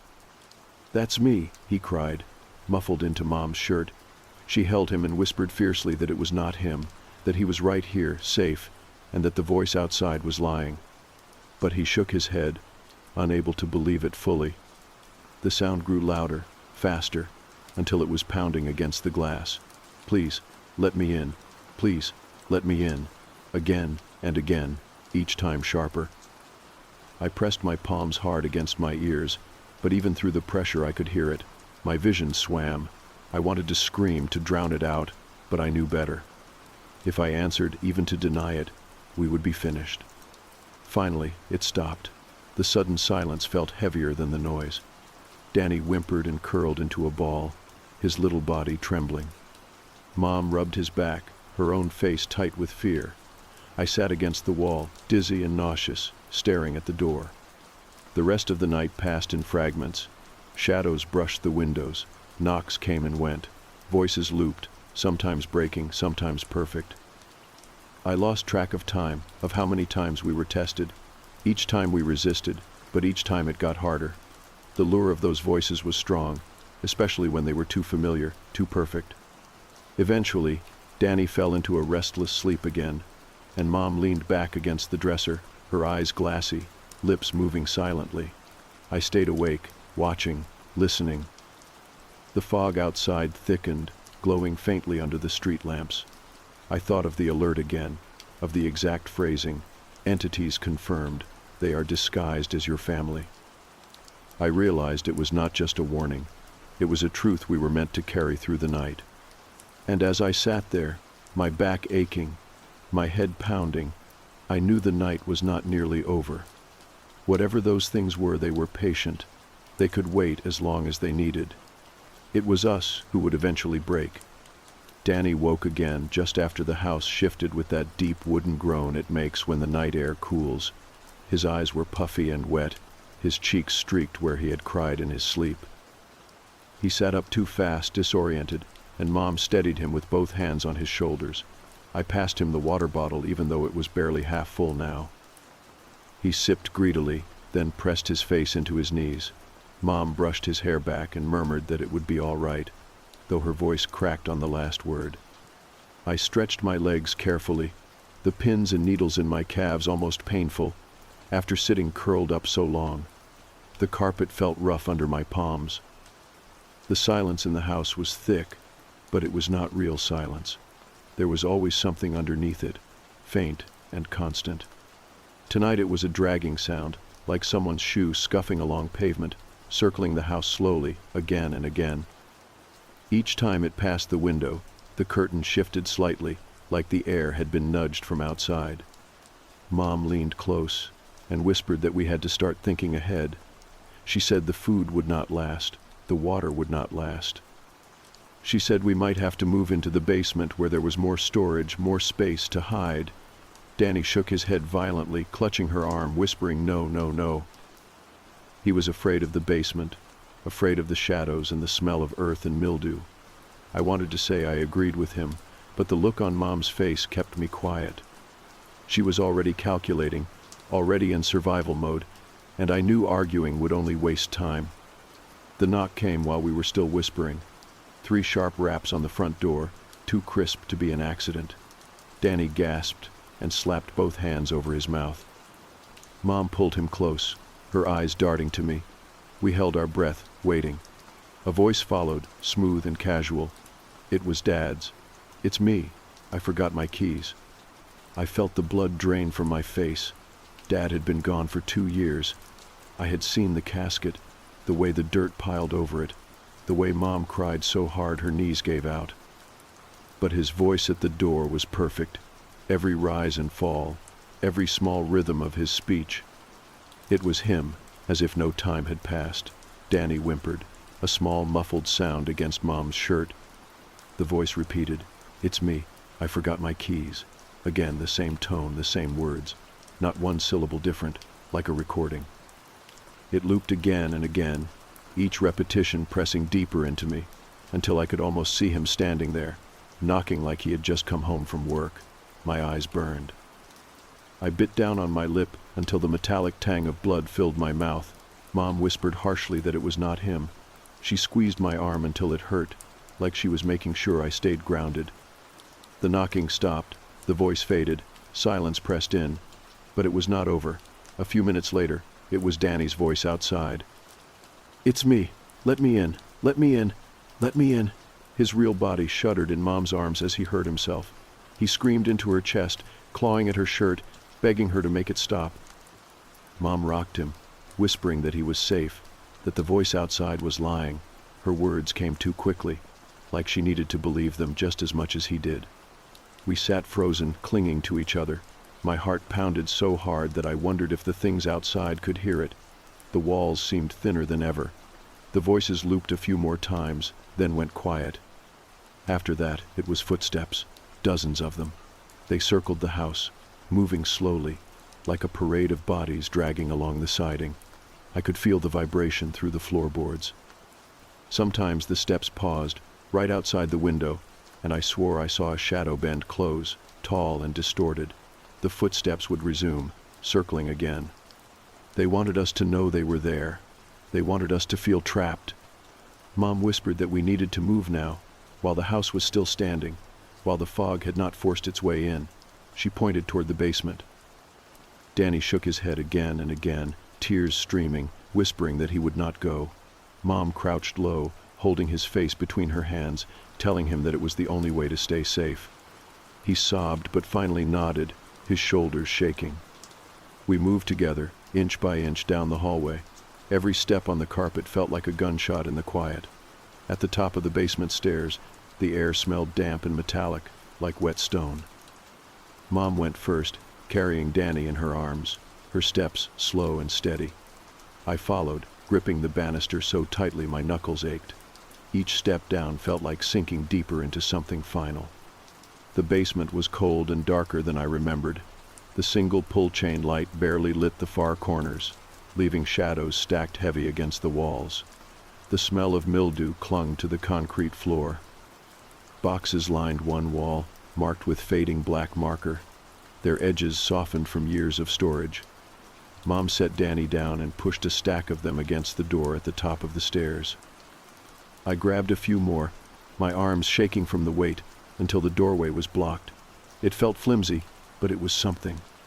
We spread a blanket across the floor and sat together in the glow of the weak bulb. Danny curled into Mom's lap, hiccuping from his sobs. She stroked his hair, whispering that we were safe for now. I leaned against the wall, listening. The footsteps continued above us, circling, pacing. Voices drifted through the floorboards, muffled but still clear enough to recognize. They used my voice again, then Mom's, then Dad's. Each phrase repeated, looping, insistent.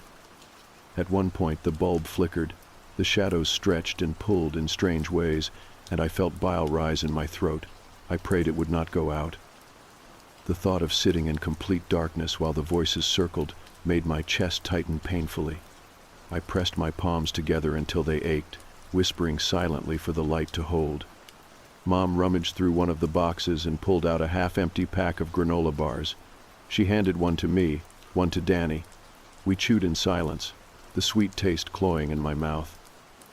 It felt wrong to eat while the voices pressed around us, but we needed something to keep us going. The hours blurred together. Sometimes the voices grew louder, pounding through the floor like they were right above us. Sometimes they faded, only to return minutes later. The footsteps never stopped. Danny eventually fell asleep again, his face buried in Mom's chest. She leaned back against the wall, eyes closed, lips moving silently, though I could not tell if she was praying or just repeating the words from the alert to herself. I stayed awake, staring at the ceiling, listening. The voices had grown more varied. Some were neighbors, some were friends from school, some I did not recognize at all. But the worst were still ours. They were patient, relentless, and I knew they would never stop trying. They would wear us down piece by piece until we slipped. And the thought that scared me most was how close I already was to believing. The basement light buzzed faintly, a tired hum that filled the silences between the voices outside. Every time the bulb flickered, my stomach clenched. I kept thinking it would burn out and leave us in total darkness, and I did not know if I could stand that. Danny had curled on the blanket again, his head in Mom's lap, his body twitching each time a knock rattled through the house above. Mom rubbed his back slowly, her hand never stopping, though her own eyes stayed wide open, bloodshot and shining. I sat across from them, my back pressed to the concrete wall, knees pulled up tight, arms wrapped around myself like I could keep everything inside from spilling out. The voices had changed during the long hours down there. They were not just loops anymore. They were studying us, mimicking better. Sometimes they strung phrases together, whole sentences instead of fragments. Once I heard my own voice say, "I am hungry. I am thirsty. Please let me in." It hit me so hard because I was thinking the same thing in that exact moment. I wanted food. I wanted water. And hearing my own needs spoken back at me through the floorboards nearly broke me. I dug my nails into my arms until it hurt just to remind myself that I was still separate, still real. Around what must have been 3 a.m, the phones buzzed again. Mom's was down to a sliver of battery, but the screen lit red one more time. The alert came through with the same blunt finality. Entities confirmed hostile. They are not your family. They will attempt to replace you. If your loved one speaks in repetition, it is not them. The message burned in the dimness, harsher even than the first. Mom read it out loud in a low whisper, her voice flat. Danny stirred awake at the sound, blinking at us, confused. I watched his face as he understood the words. He pressed his fists into his eyes and sobbed quietly. We sat with that alert hanging heavy over us.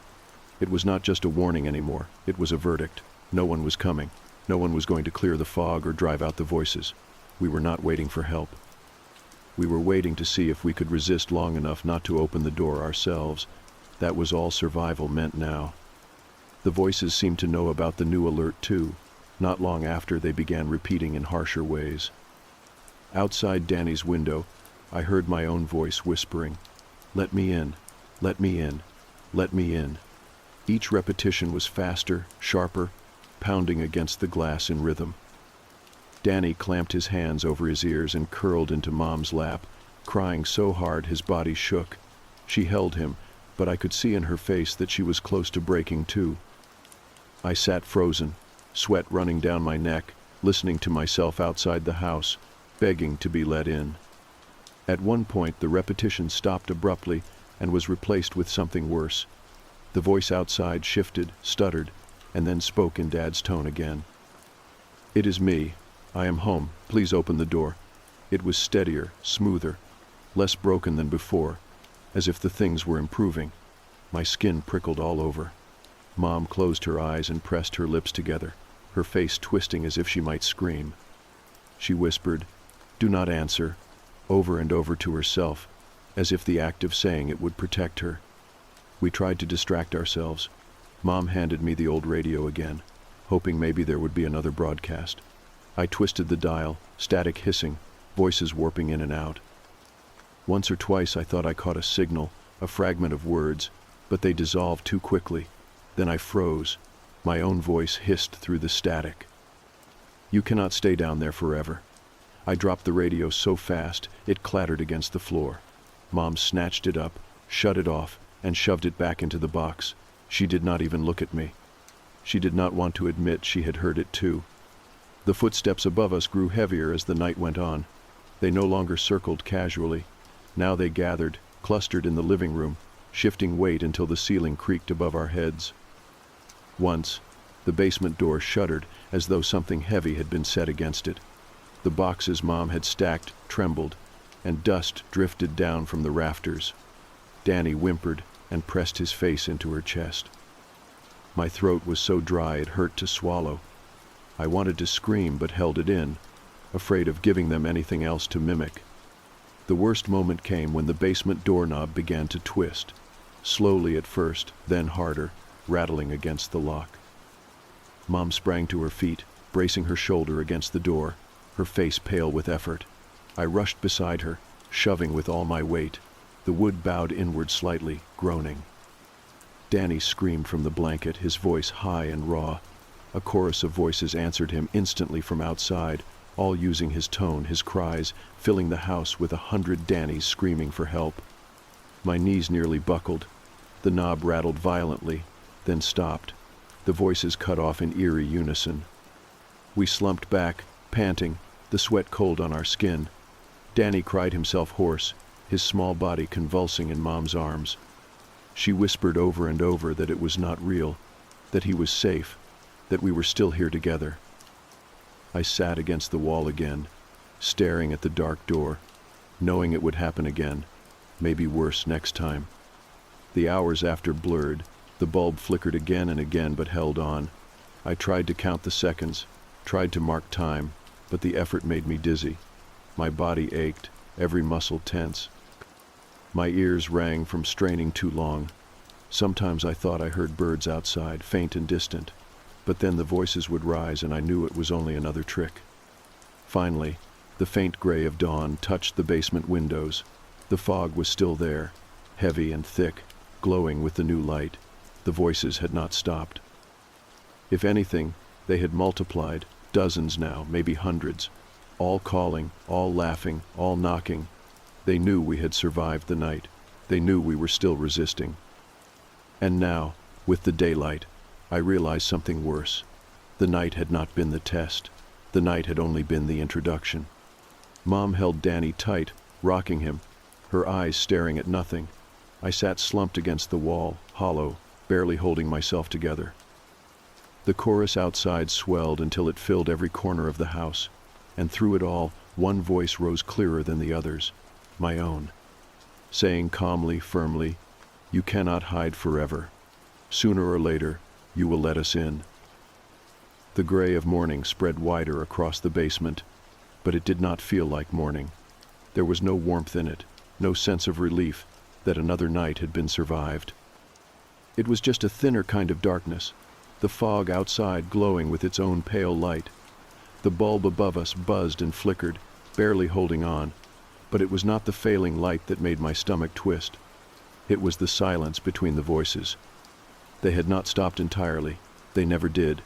The chorus still lingered, faint, like 100 people murmuring behind a wall. But the rhythm was different now. It was patient. It was waiting. It scared me more than the pounding and the screaming had. At least when they were loud, I knew what they were trying to do. Now, in this quiet, I felt like they were learning, changing, preparing for something else. Danny stirred in Mom's lap, his face blotchy from crying, his voice hoarse. He whispered, "Is it over?" And I could not bring myself to answer. Mom kissed his forehead and said softly, "Yes, honey, you are safe." But her eyes did not move from the basement door, and I could see the tension in her jaw. She was lying for him, and he needed it, but we both knew better. I pushed myself up and paced the cold floor, my bare feet aching from the chill of the cement. The boxes stacked against the door looked flimsy now, like they would give way to the smallest push. The smell of mildew and dust clung to everything. I wiped my face on my sleeve and tried to steady my breathing.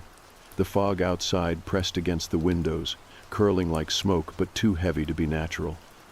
A shadow moved in it, then another, tall and slow, shapes too warped to be human. The voices rose again, but they were different, clearer, more deliberate. One of them was my own voice, speaking not in loops but in full sentences. "You cannot stay inside forever," it said, steady and calm. The words rattled down into the basement, heavy and certain. Danny whimpered and pressed his hands to his ears. Another voice followed, Mom's voice this time, soothing and gentle. "Sweetie, open the door. It is morning now. You are safe." Mom's face twisted at the sound of her own tone being used like a weapon. She pulled Danny tighter and whispered, "Do not listen." Her voice cracked. She looked at me and shook her head, as if to remind me too. I nodded, but the effort of resisting was wearing me thin. Hearing myself outside was unbearable, but hearing Mom's voice like that, twisted into lies, made me want to scream. The knocking came next, but not the neat, polite rhythm of 3 taps. This time it was a steady pounding, relentless, shaking dust down from the rafters. The boxes trembled against the door. Danny sobbed, muffled against Mom's chest. I pressed my palms against the cold wall, trying to ground myself, trying not to fall apart. The pounding went on until suddenly it stopped, leaving the basement in suffocating silence again. For a long moment, none of us moved. I could hear the faint drip of the laundry pipe in the corner, the rasp of Danny's breath, the buzz of the light. Then, from outside, came a sound that froze me completely. Birds, the faint chirp of them somewhere beyond the fog. Ordinary, fragile bird song, I had not realized until that moment how much I missed the sound. It should have been a comfort, but it only made my stomach tighten, because it was too perfect, too timed. The birdsong faded, replaced by laughter. Not human laughter, too loud, too jagged, overlapping until it became a roar. It rose and fell, echoing through the house, shaking the walls. Danny screamed and clung to Mom. I crouched on the floor, covering my head, waiting for it to end. And then, just as suddenly as it began, the laughter stopped. The silence that followed was complete. No footsteps, no knocks, no voices, nothing. I lifted my head slowly, my ears ringing. The fog outside the windows still glowed, but it no longer shifted with movement. It looked like a wall, solid and endless. I stood and pressed close to the glass, trying to see through. My breath fogged the pain. For a moment, I thought maybe they had gone. Maybe the night had passed and the things had retreated. But then I saw them, not outside anymore. Inside the fog, dragging shapes behind them. Bodies, familiar bodies. They moved toward the trees at the far edge of the neighborhood, their tall, warped forms half hidden in the haze. One of them turned its head, and even at that distance I saw the face it wore, my mom's. I staggered back from the window, my heart lurching into my throat. I turned to look at her sitting with Danny in the corner, her arms wrapped tight around him, her face pale and exhausted but hers. She met my eyes, confusion flashing when she saw the horror on my face. I swallowed hard, my stomach twisting, and shook my head.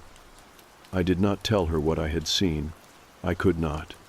The fog outside did not lift. The sunlight never broke through it. The neighborhood stayed silent, too silent, as though the world itself was holding its breath. I sank back to the floor, my legs trembling, and wrapped my arms around myself. Danny whispered again, "Is it over?" This time I did not answer. I listened to the silence, to the faint hum of the dying bulb, to the absence of the voices that I knew would return. And in that silence I made a promise to myself, cold and final. Whoever came back through that door, no matter how much they looked like my family, no matter how perfect their voices, I would not believe it was them. Because the truth had settled in me, heavy and unshakable. The entities were not leaving. They had not retreated. They were patient. They had all the time in the world. And sooner or later, whether tonight or tomorrow or next week, they would come again, wearing our faces, speaking our names, knocking on our doors. The only question left was not if we could survive them.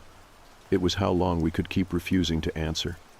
And sitting there in the dim, cold basement, with the fog pressed heavy against the house and the memory of my mom's stolen face burned into my mind, I knew the answer was not forever. But for as long as I had breath, for as long as I could tell real from false, I would keep that promise. I would never open the door. The last few flames in the fire flickered softly, casting gentle shadows that danced along the edges of my small camp. The logs I had left for the morning sat untouched in the pile beside me. I took a final sip from my canteen, the tea inside long gone cold, and sighed as I considered crawling into my sleeping bag. It had been a long day full of hiking and chopping wood, and every muscle in my body ached for rest. My name is Derek, and I had been hiking solo through a remote section of northern Vermont. I travel light, so my shelter was nothing more than a tarp rigged with paracord between a few sturdy trees. Around the perimeter of my camp, I had built a makeshift wall out of fallen deadwood, wedged between sharpened stakes to keep out unwanted guests. It would not stop a determined predator, but it might slow one down long enough for me to react. I unzipped my sleeping bag in the dim firelight and took off my boots, toes already sore and blistered from the rugged trail. As I settled in, the air crisp and still around me, I heard it. A sudden and sharp rustle from above, a wave of frantic wings, the sound of dozens of birds bolting from the treetops, shrieking into the night like something had startled them all at once. My eyes opened wide. The fire was now little more than glowing embers, not enough to illuminate the edges of camp. Still, I lay there, unmoving, trying to make sense of what I had just heard. The birds were not returning to their roosts. Whatever had scared them had not passed. It had made them flee. Then nothing. The silence was unsettling. If you have ever spent time in the woods overnight, you know that true silence is rare. The sounds of the forest are constant, especially at night. Frogs chirp, owls call, rodents skitter through the brush. But now, it was dead quiet. No crickets, no wind, not even the distant cry of a coyote, just complete stillness. I slowly sat up, my ears straining. I reached for a dry log to toss onto the fire, hoping to rekindle some light. The embers still radiated heat, and the log would surely catch. As I lifted it, a loud crack echoed from just beyond my camp. I froze. I had picked this clearing carefully, not just for visibility and dryness, but because it was far from overhanging branches. There should not have been anything large enough to snap a limb nearby. Not unless something had walked onto the trail I had cleared earlier that afternoon. Another loud snap followed, closer this time. This was not the sound of twigs breaking underfoot. It was the unmistakable crunch of weight pressing down on thick branches. Whatever was out there was heavy, much heavier than any raccoon or deer. I squinted into the darkness, but could see nothing beyond the dying glow of the fire. The surrounding woods felt like a wall of black. Then it came, the smell. I have hunted and camped for years, and I have smelled my fair share of decay, but this was different. This was rancid, overwhelming, like spoiled meat left in the sun for days. I gagged silently, fighting to keep my breathing quiet. I could hear it moving now, slow, shuffling steps, brushing against the undergrowth as it followed the narrow trail I had cut through the woods. Whatever it was, it had to be at least 7 feet tall. The rustling came from the higher branches, and the shape of the trees told me nothing short of something massive could reach that height. I dared not breathe deeply. The air was thick with that rotten stench, like the very forest had soured. Then I saw it. At first I thought it was just a deer. Its silhouette stood on the edge of the trail, unmoving. Relief washed over me, embarrassed at the terror I had felt. But as my eyes adjusted and I focused more closely, the relief faded. This was not right. Only 2 legs. The figure stood upright. Its body was long and thin. The hind legs matched a deer, yes, but there were no front limbs standing on the forest floor. They hung limply at its sides, useless. Its posture was disturbingly human. My heart began to hammer. This was not a deer. I could not run. The forest beyond the clearing was too thick, too dangerous in the dark. The only way out was the trail, and that thing stood right at the start of it. I had no firearm on me. I was not hunting, just a 2-day hike.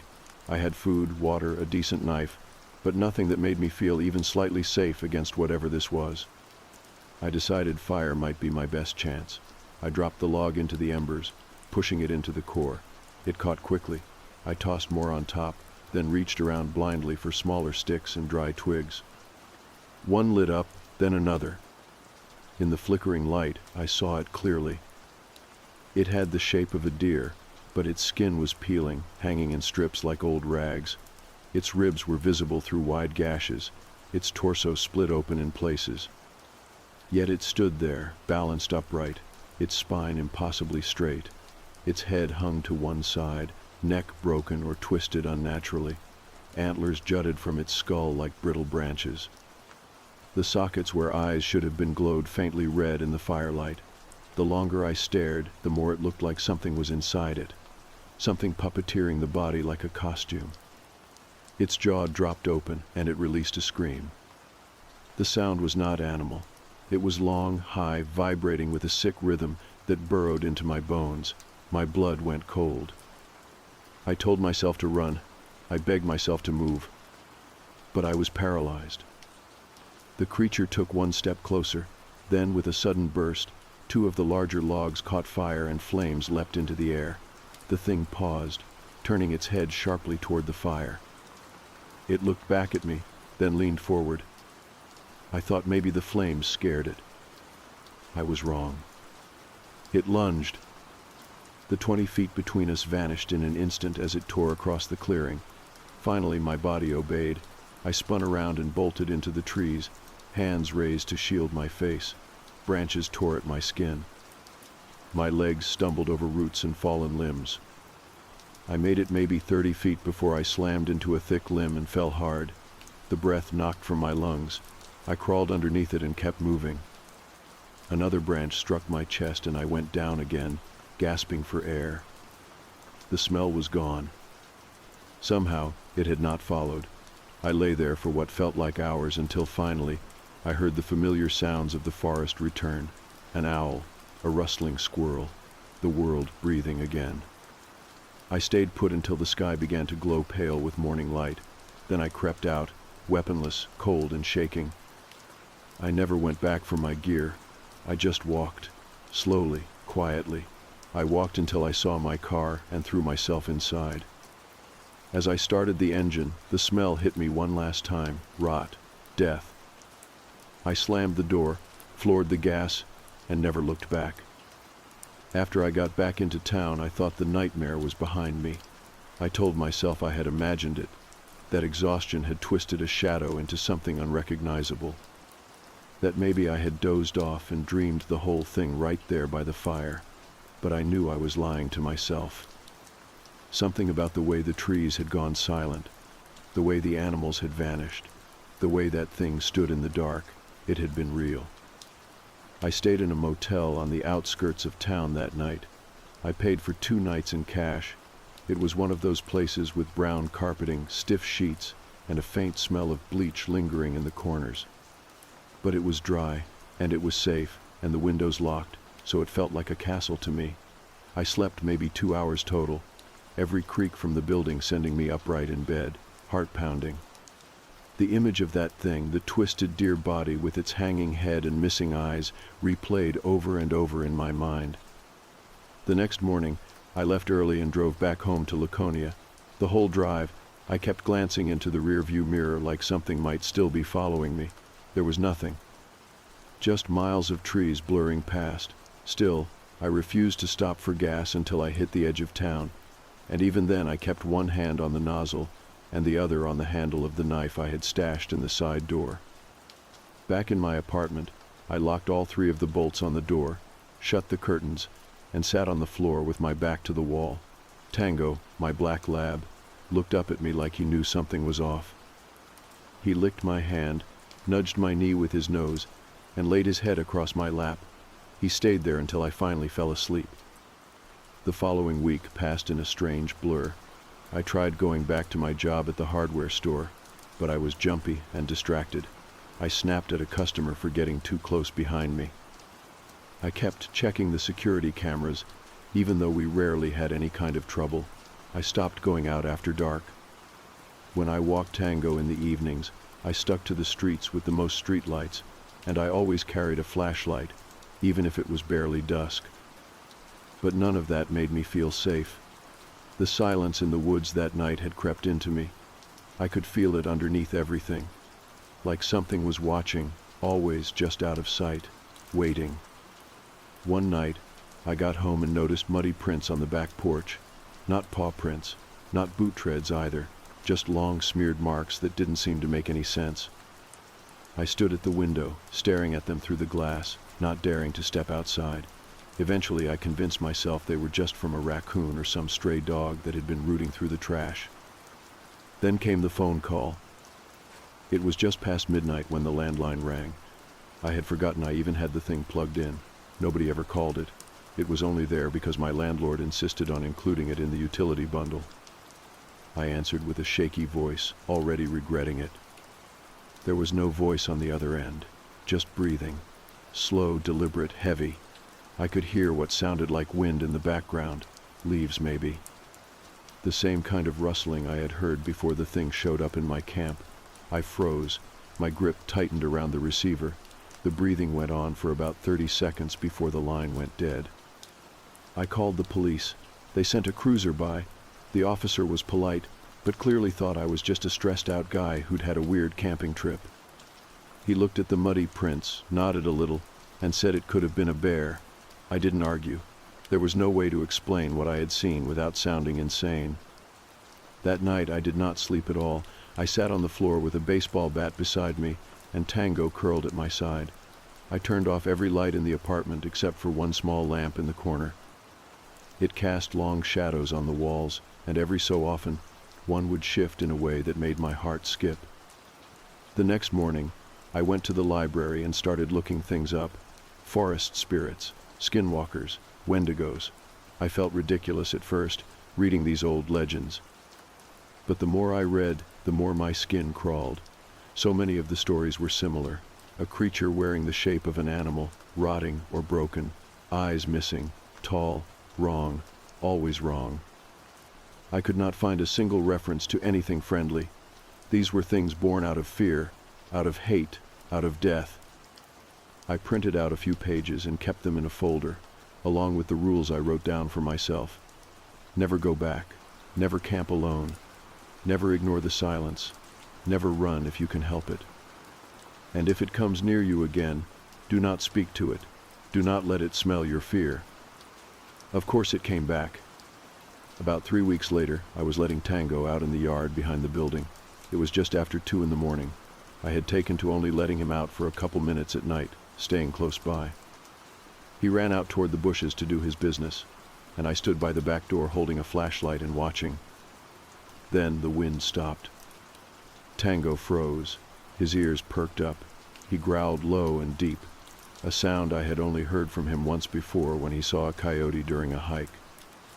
I followed his gaze, and there it was.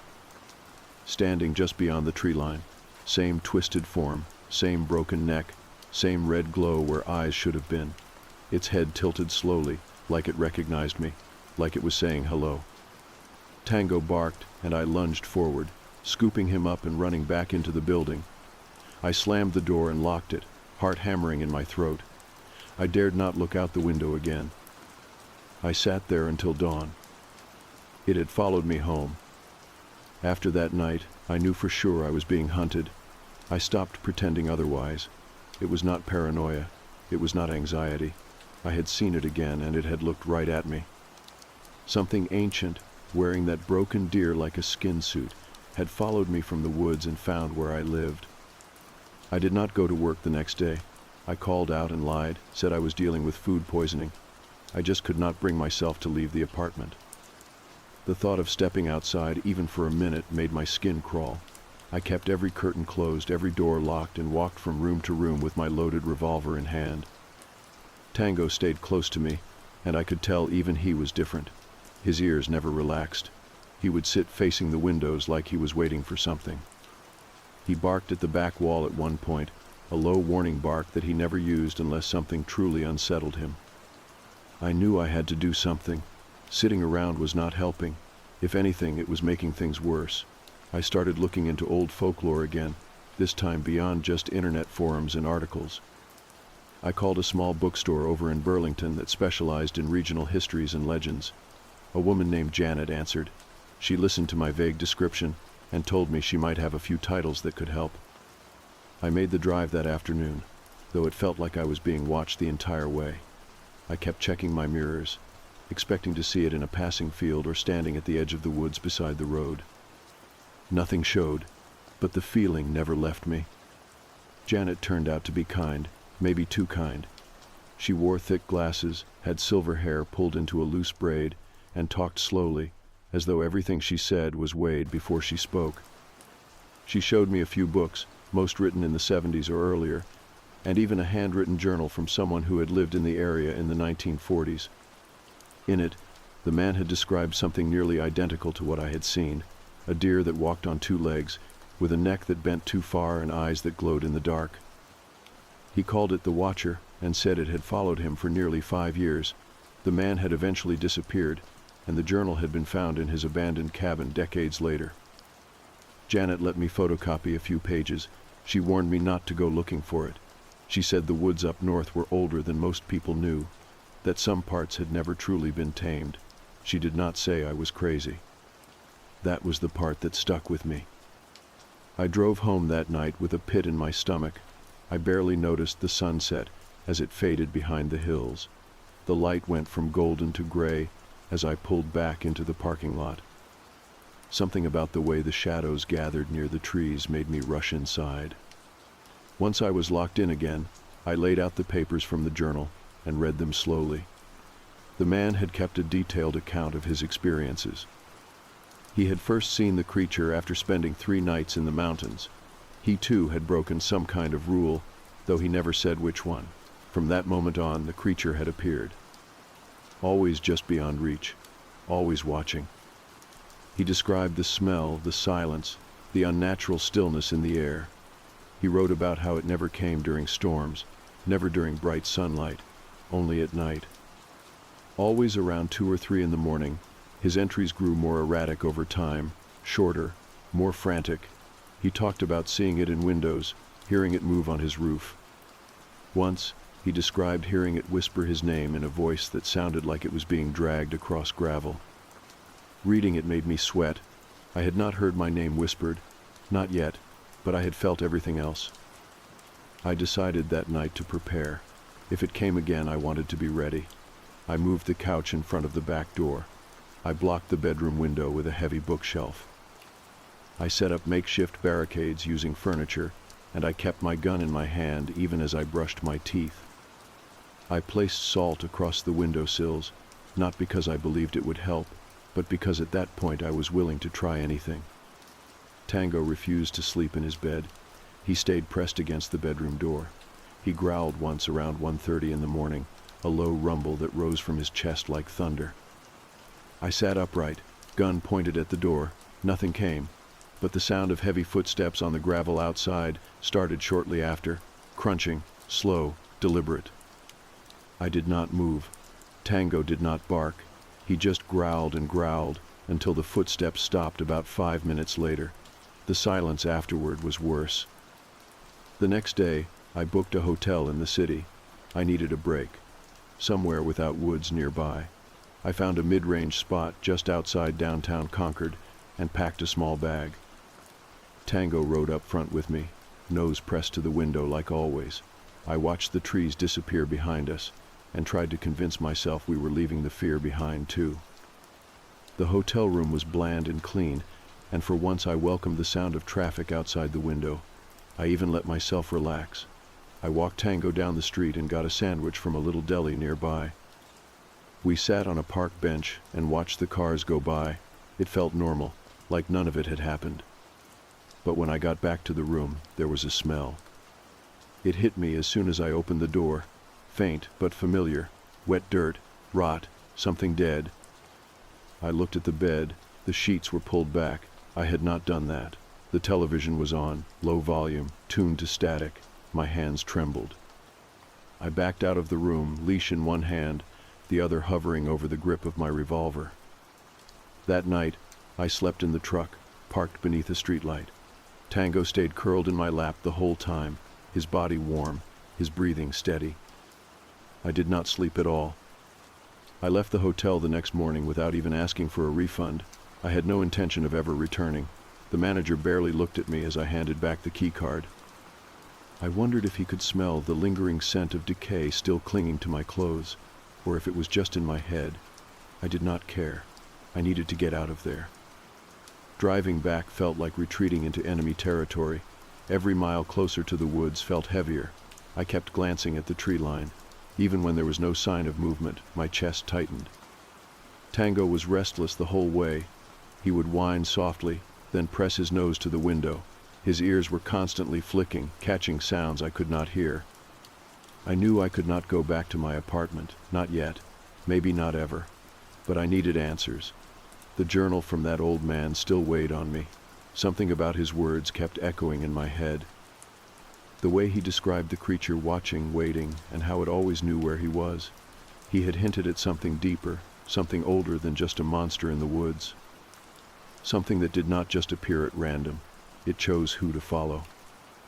I made a stop at the local library in Colby, a small town about 30 minutes from where I had camped that first night. It was quiet and dusty, but the librarian was helpful once I mentioned I was doing research on local folklore. She guided me to the back, where old county records and a few regional history books were shelved in crooked rows. I flipped through book after book, most filled with local legends about lost hunters, mysterious disappearances, and things seen at night in the woods. Then I found something that made my blood go cold. In a yellowed folder tucked inside a history book, someone had clipped a collection of newspaper articles from the 1950s. One headline read, "3 campers found dead in National Forest. No clear cause." Another said, "Survivor claims it watched us all night." The photos were grainy, black and white. The kind of thing you'd expect from an old true crime documentary, but the descriptions were too familiar. The smell, the silence, the unnatural shape standing in the woods. There was one article that mentioned an unnamed forest warden who wrote a report saying he believed something ancient lived in the forest. His quote was simple, "It isn't just an animal, it knows." I left the library feeling sick. It was almost evening when I got back into my truck. I knew I should go somewhere public, stay around people, but some part of me wanted to see it again. I cannot explain why. Maybe I thought if I confronted it, I would understand. Or maybe it was just that deep part of the human brain that wants closure, even if it costs everything. I drove toward the original campsite, toward the place where I had first broken the rules. It was late spring now. Everything was green and blooming. The trees looked peaceful in the dying light. But that peace was only skin deep. Beneath it, I knew the thing still lingered. It had not left. It had never left. I parked near the trailhead and left the engine running for a minute, just sitting, thinking. Tango stared out the windshield, his ears perked, his body tense. I checked my weapon, checked the flashlight, checked my phone, no service. I expected that. I grabbed my gear and stepped out into the warm evening air. It smelled of pine and wildflowers. But underneath that was something else, just a trace, just enough to make my stomach churn. We moved slowly through the trail, my eyes darting to every shadow. Birds chirped in the distance. The wind rustled the canopy above. It almost felt normal. But every time a branch creaked or a twig snapped, I jumped. The old campsite looked untouched. My fire ring was still there, though mostly covered in leaves and pine needles. Some of the logs I had placed were still stacked, gray and softened from months of weather. I walked the perimeter slowly, Tango sticking close. He growled once, staring into the dense thicket to the east, but nothing came from it. No sound, no movement. I stood in the middle of the clearing and waited. The sun dipped lower, casting long shadows through the trees. The warmth began to fade. The sounds of the woods changed too. The birds quieted, the wind slowed, and that stillness returned. I lit a small fire, just a few pieces of dry wood. I didn't need heat, I needed light. I sat down on a fallen log and watched the flames flicker. Tango stayed beside me, tense and alert. We stayed like that for almost an hour. Then I heard it. Branches snapping, deliberate, slow. I stood and turned toward the trail, heart racing. The fire cracked behind me. I reached down and gripped the revolver tightly. Another snap, closer this time. Tango let out a low growl that rolled through the clearing like a warning bell. I could feel him vibrating next to me. Then I saw it. At the edge of the trail, where the last sliver of sunlight touched the forest floor, it stood, just like before, 7 feet tall, maybe more. That same twisted, rotting deer body. Flesh hanging loose, antlers bent and broken, its neck still hanging to one side, like it had never healed. And those eyes, red, like coals burning in a fire. It did not move, it just stared. I raised the revolver slowly, my hand shook, I aimed center mass, just like I had practiced for years, but I could not pull the trigger, not yet. Something inside me screamed that it would not matter. That bullets would not help. The fire cracked louder behind me. The light cast shadows that danced over the creature's decayed form. And then, without warning, it took one step forward. Tango barked, once, sharp and loud. The creature froze. Then it turned its head slowly toward the fire, and took a step back. Another step. Then it turned and walked into the woods, vanishing behind the trees as though it had never been there at all. I stood frozen, the gun still raised, breath shallow and fast. Tango whined, rubbing against my leg. I had no idea what had just happened. but it felt like something important, like it had come close and then changed its mind. I waited a while longer, then carefully, I put out the fire, packed my gear, and we left the clearing. The drive back into town was silent. I didn't turn on the radio. I didn't say a word to Tango. He laid in the back seat, his breathing shallow but calm. I think we were both too drained to speak, too confused to make sense of what had happened. I had gone there expecting something violent, something final, but it had turned around and walked away. It saw us, it knew I was there, and it simply left. I parked outside a diner just off the main road, one of the few spots still open late. I wasn't hungry, not really, but I needed a place to sit, somewhere normal, somewhere with people. I left Tango in the car with the windows cracked and walked inside. The place was half empty, dimly lit, with a jukebox humming quietly in the corner. A waitress poured me a cup of black coffee without asking. I nodded in thanks and sat at a booth near the window. I could see my truck from there, could see Tango's ears just barely above the window as he kept watch. I sipped the coffee, barely tasting it. There was a man sitting at the far end of the counter, older, maybe in his 60s, with a thick flannel shirt and a white beard. He had the kind of face you see on small-town farmers or loggers, tough and weathered by wind and sun. After a few minutes, he stood, picked up his coffee, and walked over to my booth. "You been out by the old trail?" he asked quietly. I looked up. His eyes were serious. He didn't sound accusing, just knowing. I nodded once. He sat down across from me like he had every right to be there. "I used to do search and rescue around those parts," he said, "years ago, before they shut it down unofficially, before the signs went up." "What signs?" I asked. "They don't say much, just warnings about closed trails, unsafe terrain, but we know why. Folks like us know." I leaned in, unsure whether I was being pulled into more myth or if this man had really seen what I had. "You saw it, didn't you?" He nodded. "I saw it back in 1987. Same place, same smell, same damn silence. I lost a partner that night, never found him, just blood and tracks.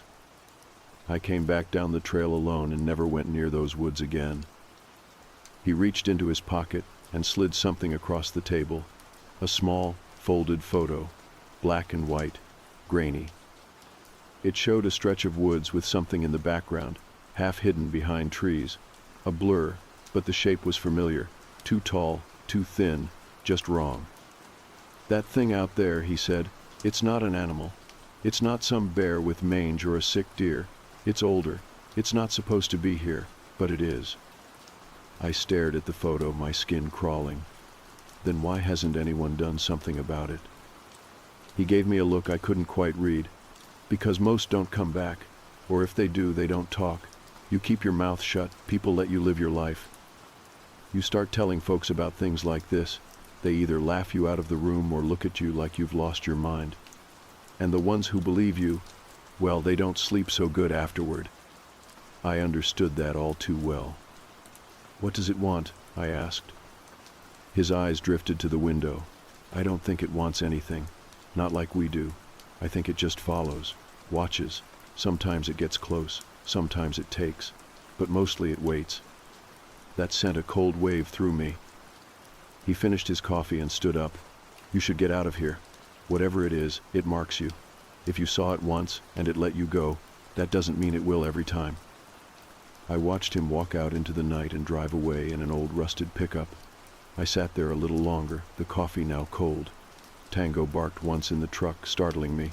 I looked out. Nothing. Just the dark parking lot and my headlights reflecting faintly off the asphalt. I paid and got back in the truck. Tango nudged my arm, whining softly. I ruffled his fur and sat there for a minute before starting the engine. The road home was dark, winding through the edge of town before heading toward the apartment I hadn't been in for nearly 2 weeks. I parked out front and hesitated. Part of me expected to see it standing at the edge of the lot, but there was nothing. Just the hum of a street lamp and the chirp of a few late-night insects. I grabbed my bag, called Tango, and we went inside. The apartment smelled stale and untouched. I had kept the curtains drawn and the air off. Tango sniffed every corner like he was clearing the place, tail low and movements slow. I sat on the edge of the bed and exhaled hard. Was I safe now? Did it let me go? Or was this just a pause? I dug through my pack and pulled out the old man's journal again. I flipped through the pages until I found the last few entries. One had a line underlined twice. "It will come back. It always does." I shut the book and stared at the door. That night, I barely slept. Every sound outside made me flinch. The air felt heavy. The shadows under the door seemed to stretch a little farther than they should. Tango lay curled up at the foot of the bed, eyes half open. Around 3 in the morning, I sat up, not even sure why. I hadn't heard anything, but I could feel it, that weight again, like something was watching from the other side of the wall. I got up and walked quietly to the window. I peeked out. Nothing. Still, I could not shake the feeling that I had only bought myself time, that maybe it didn't care about rules or fire or distance. It remembered me. I was marked. As I turned to go back to bed, Tango growled softly, his ears pointed at the door. I stood frozen. I waited. Minutes passed, then silence again. Just before the sun started to rise, I finally drifted off. But the last thing I remember before sleep claimed me was the smell, faint, almost imagined. Rot, decay, and pine. The sun rose with a strange kind of stillness that morning. No bird song, no passing cars, just an eerie quiet wrapped around the building like a blanket. I sat on the edge of my bed, staring at the cracks in the paint along the far wall, not really seeing them. Tango was pacing the living room, stopping every so often to look toward the front door, tail stiff and ears pricked. I hadn't slept more than an hour or two. The faint smell of rot had come and gone through the night, sometimes strong enough to make my stomach turn, then vanishing, as if it had never been there. I kept telling myself it was all in my head, that the fear had burned itself so deep into my brain I was just imagining things, but deep down I knew better. You do not forget that smell. That sickly sweet scent of wet fur and old meat. By noon I decided I could not stay inside anymore. I needed to move, to breathe real air again, to do anything other than sit and wait for something that might never come. I grabbed Tango's leash and headed for the trail that ran behind the town park. It was a popular spot, busy even on weekdays, and for the first time in a long while I wanted people around. I wanted the safety of chatter, footsteps, laughter. Even the illusion of safety was better than none at all. The trail was quiet when we arrived. A few people walked their dogs or jogged in pairs, nodding politely as they passed. I walked slowly, letting Tango lead. His tail was up, his nose twitching as he sniffed the air. For a moment, I let myself believe we were just two normal hikers on a peaceful day. We walked for maybe 20 minutes before I saw it. At first, I wasn't sure what I was looking at. Just a shape, standing far off among the trees to the left of the path. Too tall to be a person, too narrow. It wasn't moving, just there. Watching. I stopped in my tracks. Tango did too. His ears dropped, and his body stiffened. I did not reach for my gun, not yet. I only stared, trying to figure out if I was imagining it. A branch swayed in the breeze, breaking my line of sight. When it moved again, the shape was gone. Tango whined softly, his body pressed close to my leg. I took a step back, then turned. We walked back toward the parking lot, my pace steady but my eyes scanning the woods constantly. It didn't follow us, not that I could see. Back at the truck, I sat for a long while before starting the engine. My hands trembled against the steering wheel. I was tired of running, tired of always looking over my shoulder. If it wanted to take me, it would. There was nothing I could do, but I would not sit and wait for it. I would face it again, on my own terms. That night I prepared to return to the woods. Not the campsite, not the trail where I had just seen it, somewhere deeper. I knew of an old service road that led into the national forest, long unused, barely more than a faint line of gravel choked by weeds. I packed food, water, my weapon, extra batteries for the flashlight, and a flare gun I had bought years ago but never used. I was not going hunting, I just wanted answers, or closure. Tango would not be coming with me. I hated the thought of leaving him behind, but I would not risk him again. He had been through enough. I left him with a friend from work, told her I needed a couple days away. I did not give details. She must have seen something in my face because she did not press for more. By the time I reached the forest road, the sun was already dipping below the hills. The trees were a wall of shadow, their tops lit by the last rays of gold light. I drove as far as I could until the road turned to brush. Then I walked. The forest was deathly quiet. Every footstep sounded loud. I tried to move softly, but the dead leaves and undergrowth made it impossible. The air was thick with the smell of damp moss and tree sap. The deeper I went, the more the forest seemed to close in around me. I walked for what felt like an hour, maybe more, until I found a small clearing and stopped. I made a small fire, just enough to cast light and keep the shadows back. Then I waited. The stars began to blink through the canopy. The wind had died, and the night air grew cold. I sat with my back to a tree, flashlight in my lap, revolver beside me. And then I smelled it. That same overwhelming rot, stronger than before. It came in like a wave, choking and thick. I rose slowly, shining the flashlight toward the edge of the clearing. There it stood, not 20 feet away.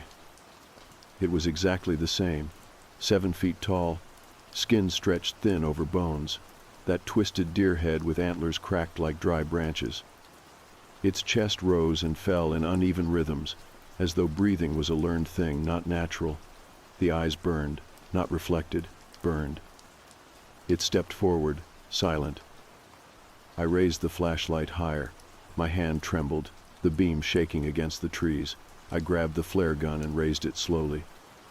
The thing stopped. I fired. The flare exploded in a burst of red light, roaring as it soared past the creature. It lit up the clearing in a wash of crimson. For one brief moment, I saw it clearly, the ribs, the torn flesh, the way its legs bent backward like an animal's, but its stance was somehow human. The face was not just bone. Something darker pressed against the inside of that skull, like something wearing a mask that no longer fit. Then the flare's light faded. It screamed. That same horrible, shrieking wail that made my blood freeze. My ears rang with it. I turned and ran. Branches tore at my face and arms. The forest blurred around me. Behind me, I heard crashing, fast and erratic. I didn't look back. I couldn't. I only ran, deeper and deeper, into the trees. The forest felt endless. My legs ached and my lungs burned as I crashed through the trees. The only light I had was the fading memory of the flare still imprinted in my eyes. My flashlight had been dropped somewhere behind me. I didn't care. I just needed to keep moving, to put distance between me and that thing. The screaming had stopped, but the silence was no comfort. It was worse. It was watching again. I could feel it, that ancient stare crawling down the back of my neck like ice water. I didn't know where I was going. I didn't know if I would ever find the road again. My only thought was forward. I tripped over something, went down hard, hands scraping against rock and root. Pain flared through my palms. I gasped and rolled over, staring up at the night sky through the canopy above. The stars blurred from the tears that had started without me noticing.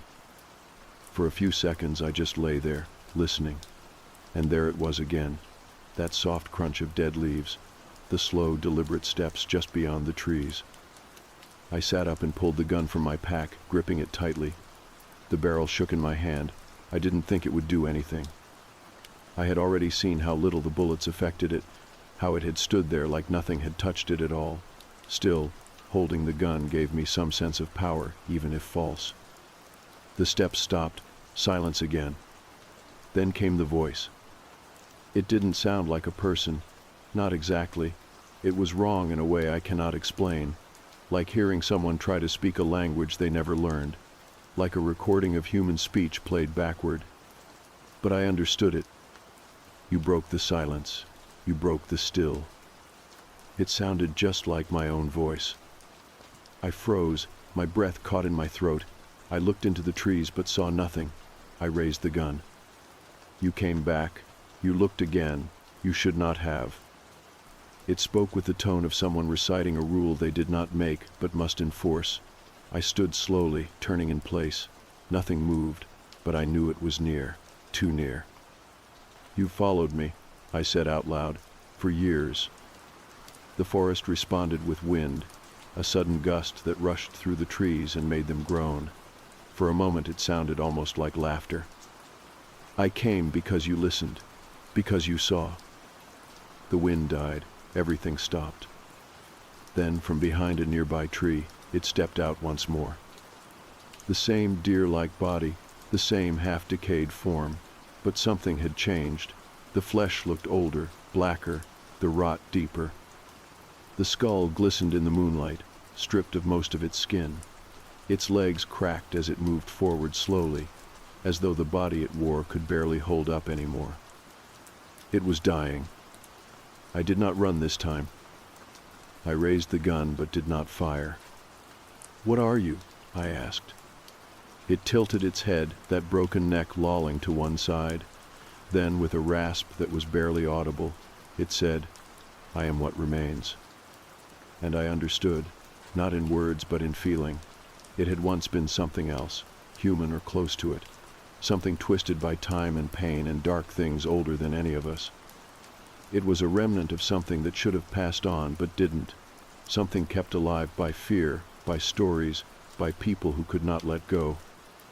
It had followed me because I had seen it, because I had not looked away, because I had remembered it. It feeds on memory, on attention, on the stories we tell. I took a step forward.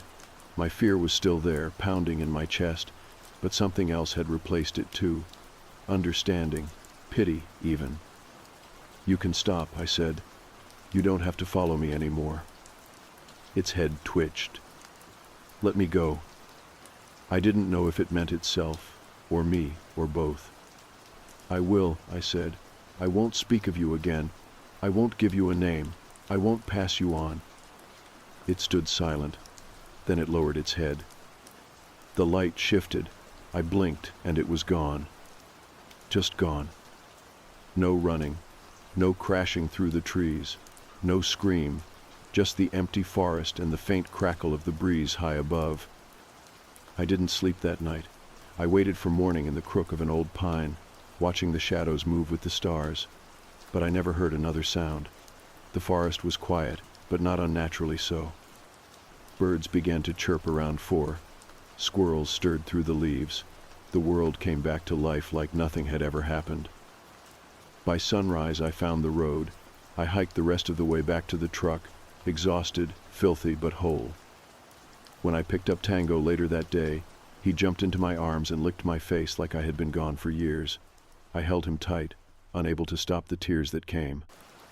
We went home, and life went on. I moved again, this time somewhere far from any forest. I gave up camping, gave up hiking, gave up the quiet nights under the stars. I do not miss them. Some things are meant to be left alone. Some beauty hides dark things under the surface. I never saw it again. Not in the woods, not in dreams, not in mirrors or shadows or reflections. It was truly gone. Because I let it go. Because I stopped telling its story. And now, I am telling this only once. To set the record straight. And then I will forget. Because it asked me to. Because I promised. Because some things should be buried deeper than the roots of the oldest trees. Some things should never be remembered.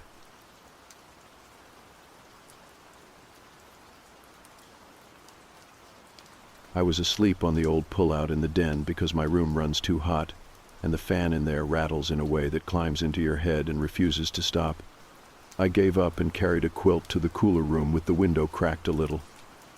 The last thing I remember before it happened was the quiet click of the fridge cycling and the faint sweet smell from the bakery down on Main that sometimes drifts up the hill when the air sits heavy. I had a hoodie bunched under my head, and the drawstring was digging into my cheek. A game controller lay half under the coffee table with its cable looped around a leg. The den smelled like lemon cleaner and old paper, and the couch springs remembered where people sit. The sound that woke me did not belong to our house.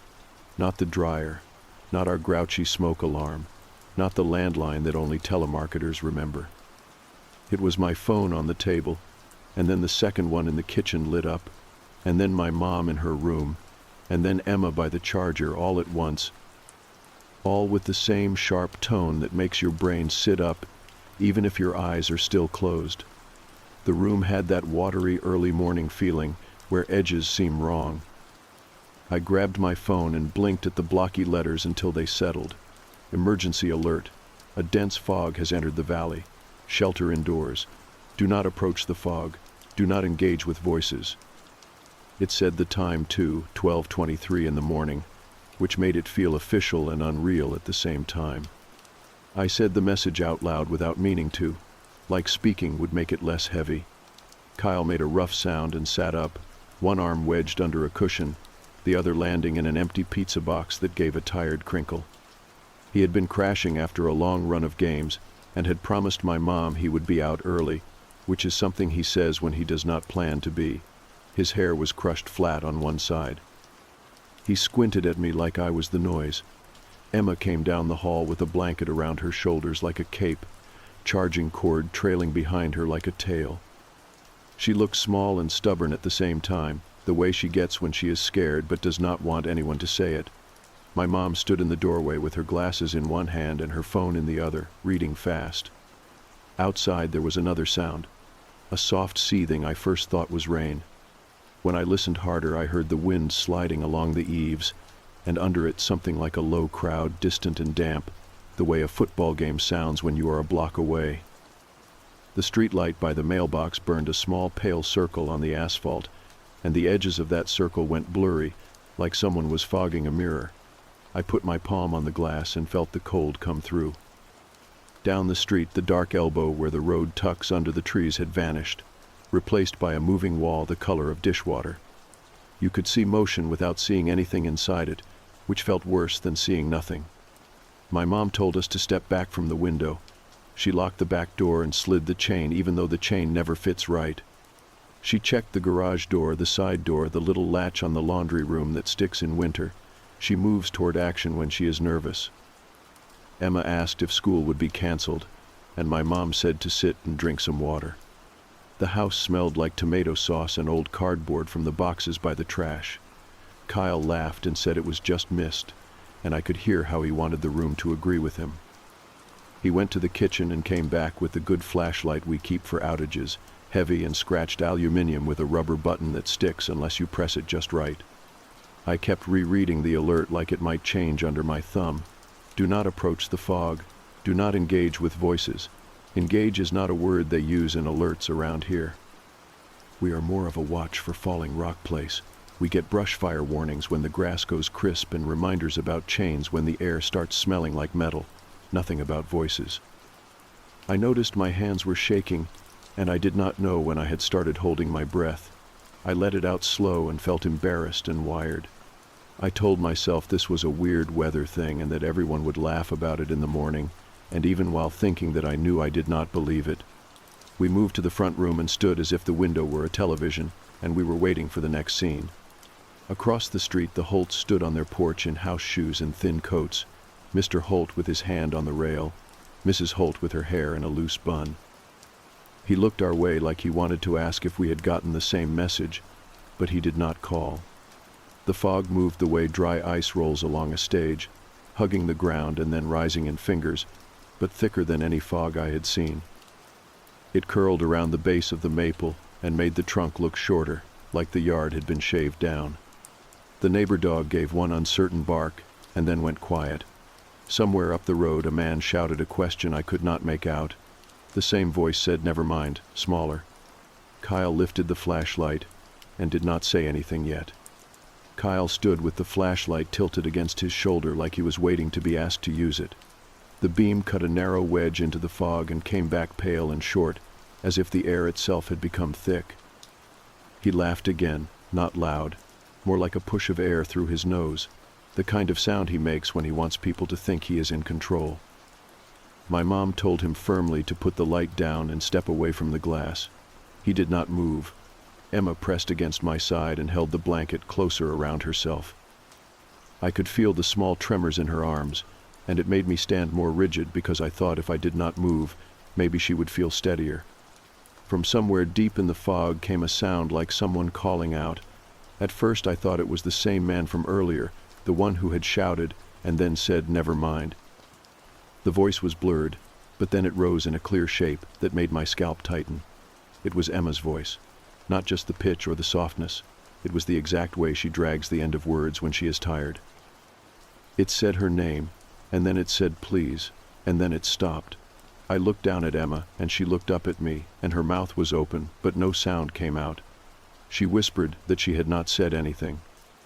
My mom told her to go sit down and keep away from the window. She said it too quickly, almost like she was reciting it instead of thinking it. More voices swam through. One sounded like my grandfather, who had not lived in town for years. Another sounded like the Holt's daughter, who had moved to the coast last spring.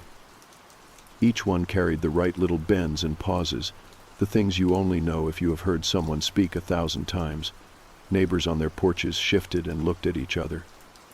One man 2 houses down stepped into his yard, his slippers sinking in the wet grass. His wife reached for his arm, but he brushed her off. The fog wrapped around his ankles, and he leaned forward as if to listen.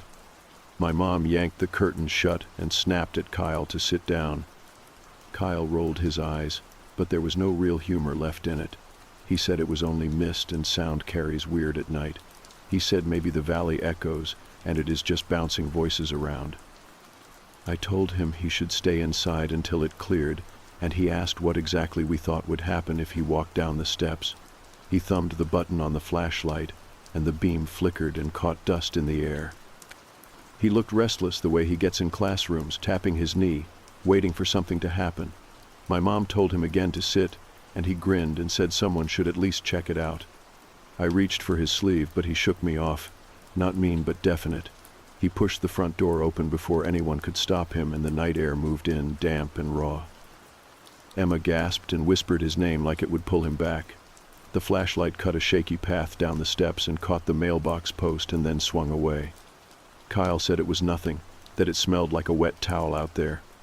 He took 3 steps onto the drive. The fog came forward to meet him like it had been waiting at the edge of the light. The last thing we saw was the back of his hoodie sinking into that wall, the color dimming until it matched everything else. We held still, not even shutting the door right away, as if by keeping it open we might see him return. At first we heard him, his laugh, quick and breathless, muffled like he was behind a curtain. Then his words came thinner, stretched. He said something about the streetlight, but it dragged as if the air itself was pulling at the syllables. Then it was silent. The silence was worse than the voices. My mom closed the door softly and locked it. Emma pressed her face into the blanket and said that he would come back any second. I wanted to believe her, but the way the fog had taken him did not feel like a thing that lets people go. A moment later there was motion at the edge of the yard. A shape stepped forward, loose and slow. My breath caught because the height and shoulders looked right.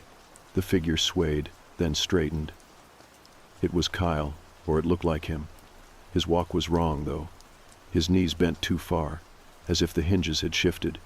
His arms dangled in a way that pulled his shoulders low. He came into the wash of the streetlight, and his head jerked to the side and then back. I pressed my palm against the window and could not breathe. Emma whispered his name, but my mom gripped her wrist and shook her head. I whispered too, unable to stop myself, and the figure halted. Its head turned in a slow, stiff arc until the pale face pointed toward the window. Then it said my name, in Kyle's voice, but dragged and broken, like a recording played on a dying machine. It said it again, louder, more certain, the same word repeating with the same cracks. My chest hurt from holding my breath. My mom yanked the curtain shut and pulled us away from the window. Emma began to cry into the blanket, the sound muffled but sharp. My mom kept repeating that we were staying inside, that we were not opening the door for anyone, no matter what they sounded like. The voice outside kept calling, Sometimes it said my name, sometimes it said Emma's. Once it used my mom's, but it was clipped, like it had not practiced enough. Each word rattled against the walls. I pressed my hands over my ears, but the shape of it stayed in my head anyway. My mom turned off the lamps and told us to stay low. The house went dim except for the faint glow from the microwave clock. The hum of the fridge felt louder than it ever had, each cycle like a shout. I wished I could turn that off too. We sat together on the living room floor, the blanket spread across all of us.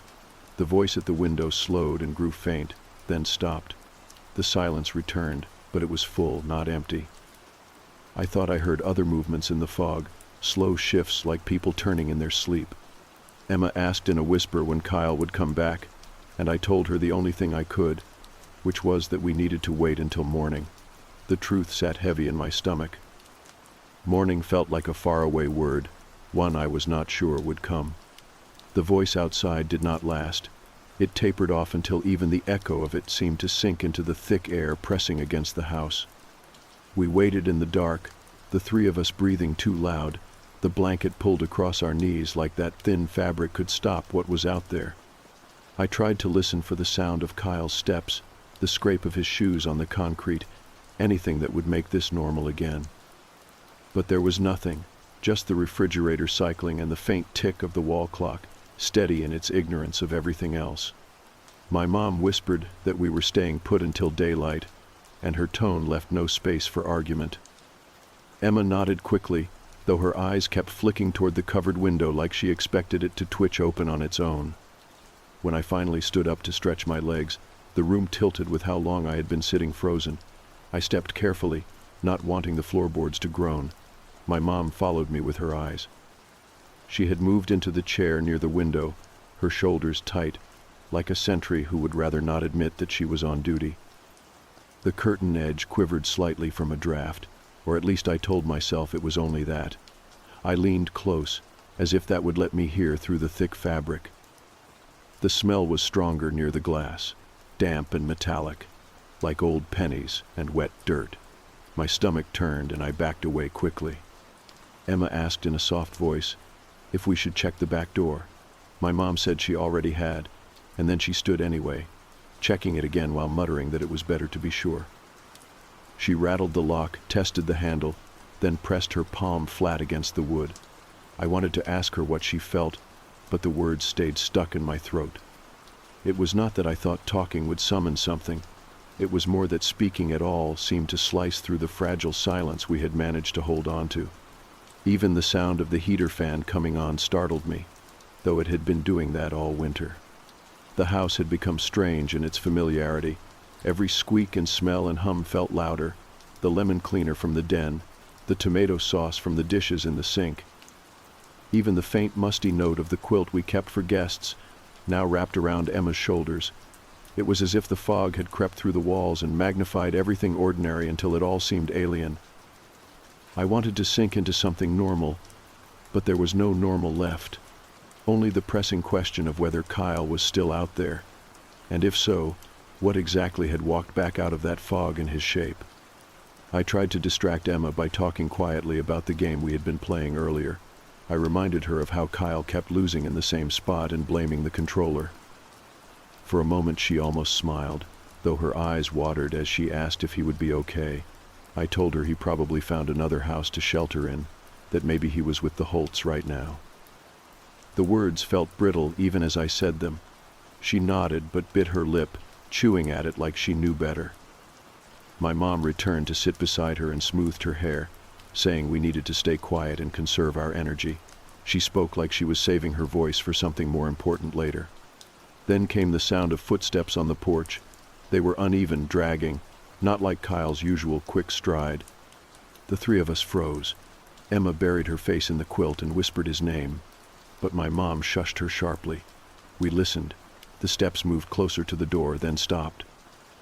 A long pause followed, and then a knock, slow and deliberate, 3 dull thuds that made the wood shake in its frame. My stomach lurched. I wanted to run to the basement, anywhere deeper inside the house, but my feet refused to move. My mom mouthed the word no, shaking her head at both of us. Her hand hovered near the doorframe, but did not touch it. Then a voice came. Kyle's voice. Too close, pressed right against the other side of the door. He said he was cold, that he could not see, that he needed us to let him in. The words were his, but the rhythm was wrong, too flat, like someone reading lines. He repeated the same phrases, the same sequence, as if caught on a loop. Emma whimpered and tried to stand, but my mom pulled her back down and held her tight. I clenched my fists, nails digging into my palms, every muscle screaming to respond, to do something. The knock came again, exactly the same rhythm, exactly the same pause afterward, then silence. Minutes stretched. The house creaked as if it too were holding its breath.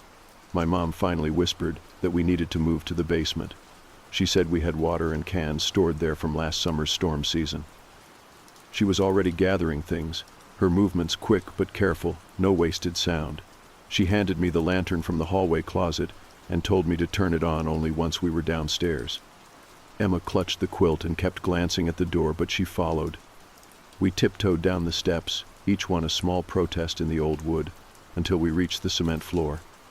The basement smelled of dust and paint and something slightly sour from the laundry drain. Boxes lined the walls, stacked unevenly, full of books and winter clothes. My mom directed us to the far corner where the concrete was coldest and least friendly. She set the lantern down and turned it on low, the light glowing faint and yellow, barely reaching the ceiling. It was enough to see our faces, pale and drawn. Emma pulled her knees to her chest. I sat beside her and tried to slow my breathing. My mom checked the small window wells, making sure each was latched, though the glass there had been warped for years. We stayed there listening. At first I thought I could still hear Kyle's voice upstairs, faint and repeating. Then I realized it was not fading. It was moving. The sound circled, slipping from one side of the house to the other, calling in the same flat phrases. Sometimes it used my name instead, bending it in his tone.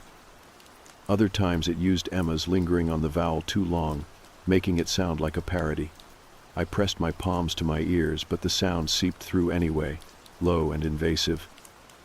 My mom whispered for us to stay silent, that the best thing we could do was act like we were not here at all. Emma asked how long we would have to wait, her voice trembling. My mom answered without hesitation. Until morning. She said the fog would lift with the sun. She said it firmly, like a promise, though none of us had any reason to believe it. I stared at the concrete wall, tracing the cracks like a map, trying to measure how many hours until dawn. Each second dragged like an entire day, and the voices outside kept repeating, shifting, learning. I knew deep down that whatever came back out of that fog was not Kyle, and that morning might not change anything at all.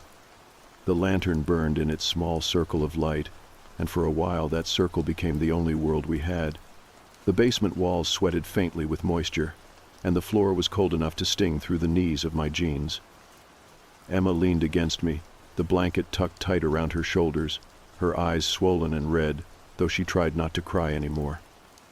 My mom sat across from us with her back against a box of Christmas ornaments, arms folded, her gaze fixed on the low stairwell like she was waiting for it to move. The air was stale with dust and detergent, and every sound outside seemed sharper than it should have been, like the fog carried noises straight into the foundation. It started with small movements overhead, a shuffle across the porch, the creak of a board near the kitchen, a scraping sound against the siding.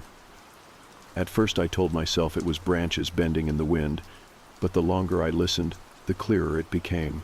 These were footsteps, heavy, deliberate, sometimes dragging. The weight shifted, as if more than one figure circled, pacing back and forth.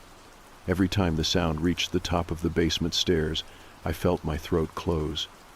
I pictured the thin wood of the door and how easily it could splinter. My mom pressed her finger to her lips when Emma looked like she might whisper something, and we held our breath together until the noise moved away again.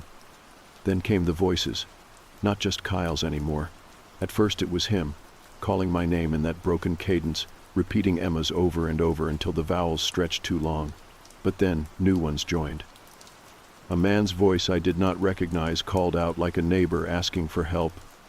A woman's voice said she was lost, sounding raw and panicked, but repeating the same words in the same order until it looped like a recording.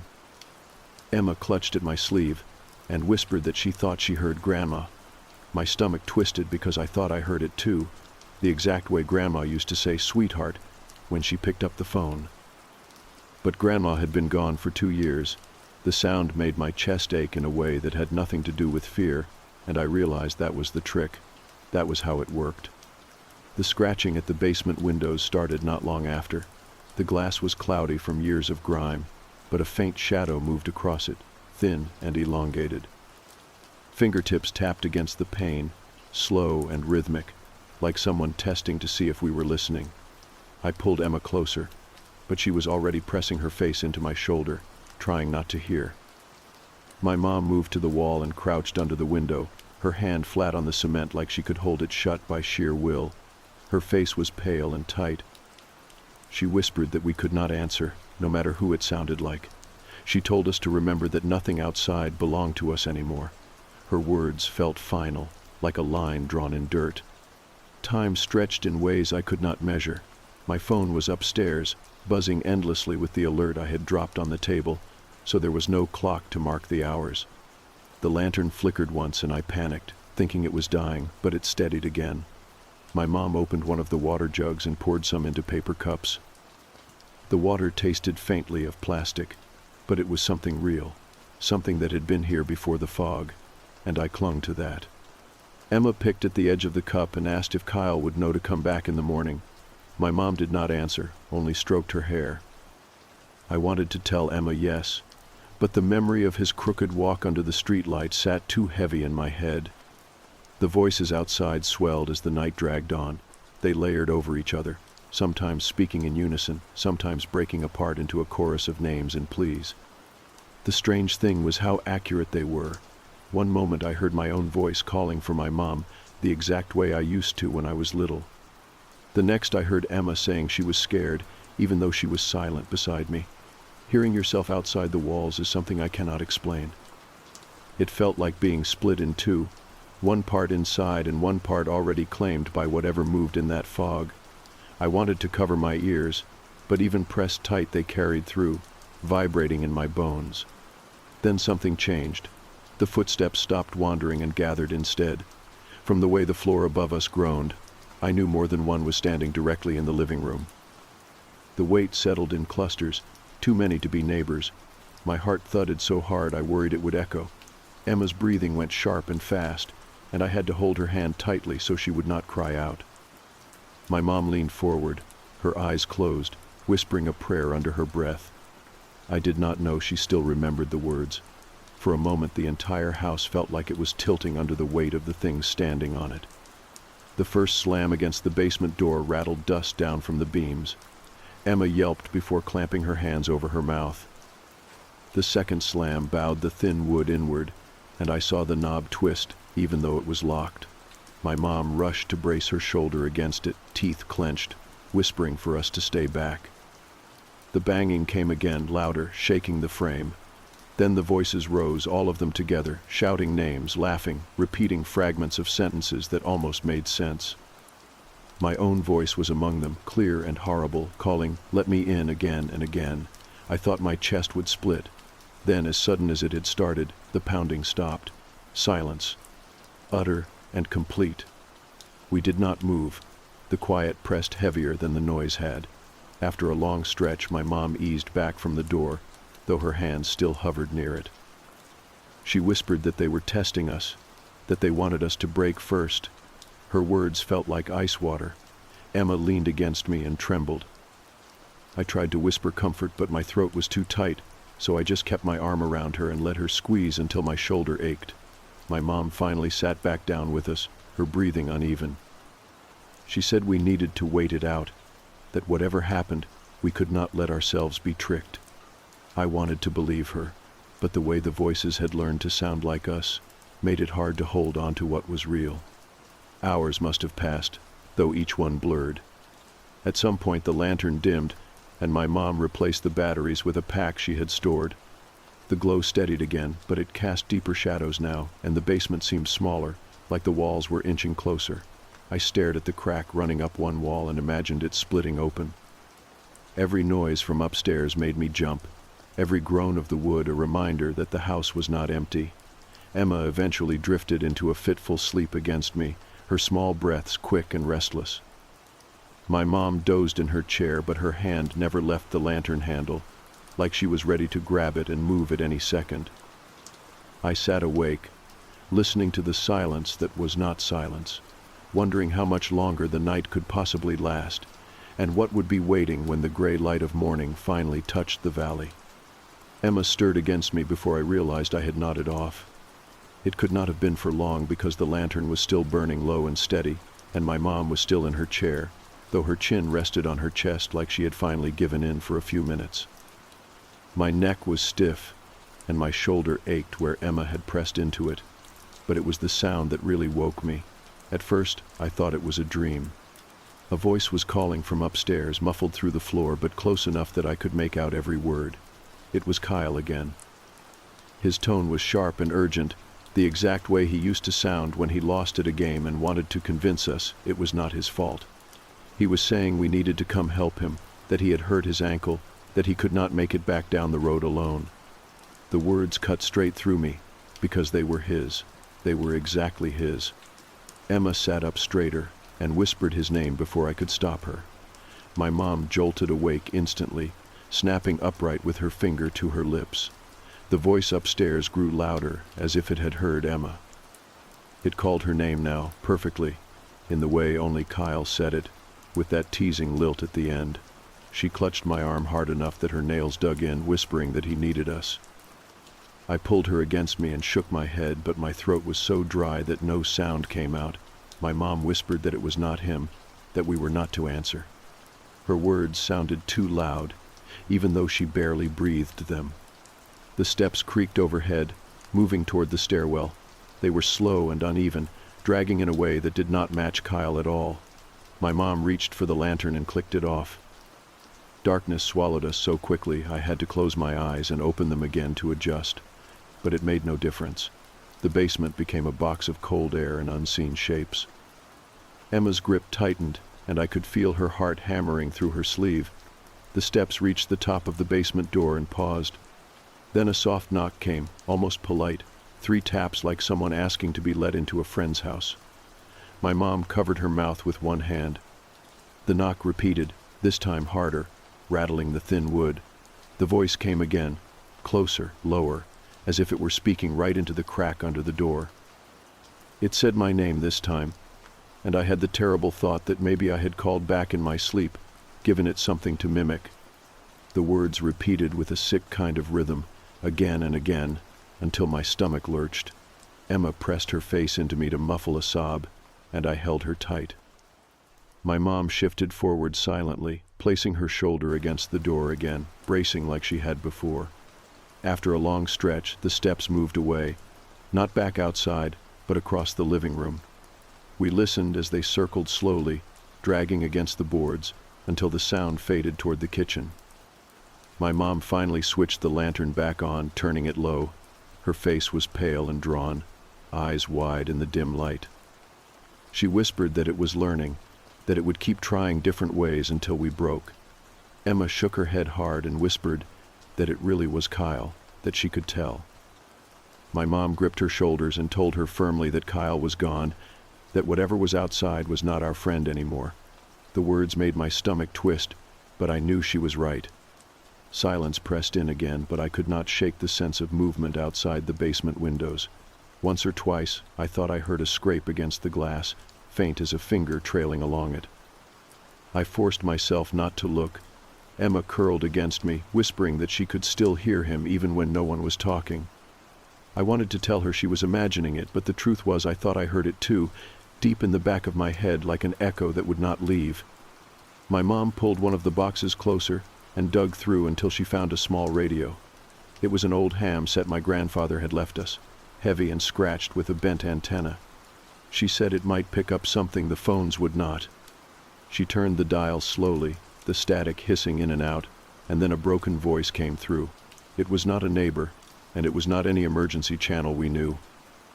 The words were chopped and warped, but clear enough to understand. Phenomenon is non-human.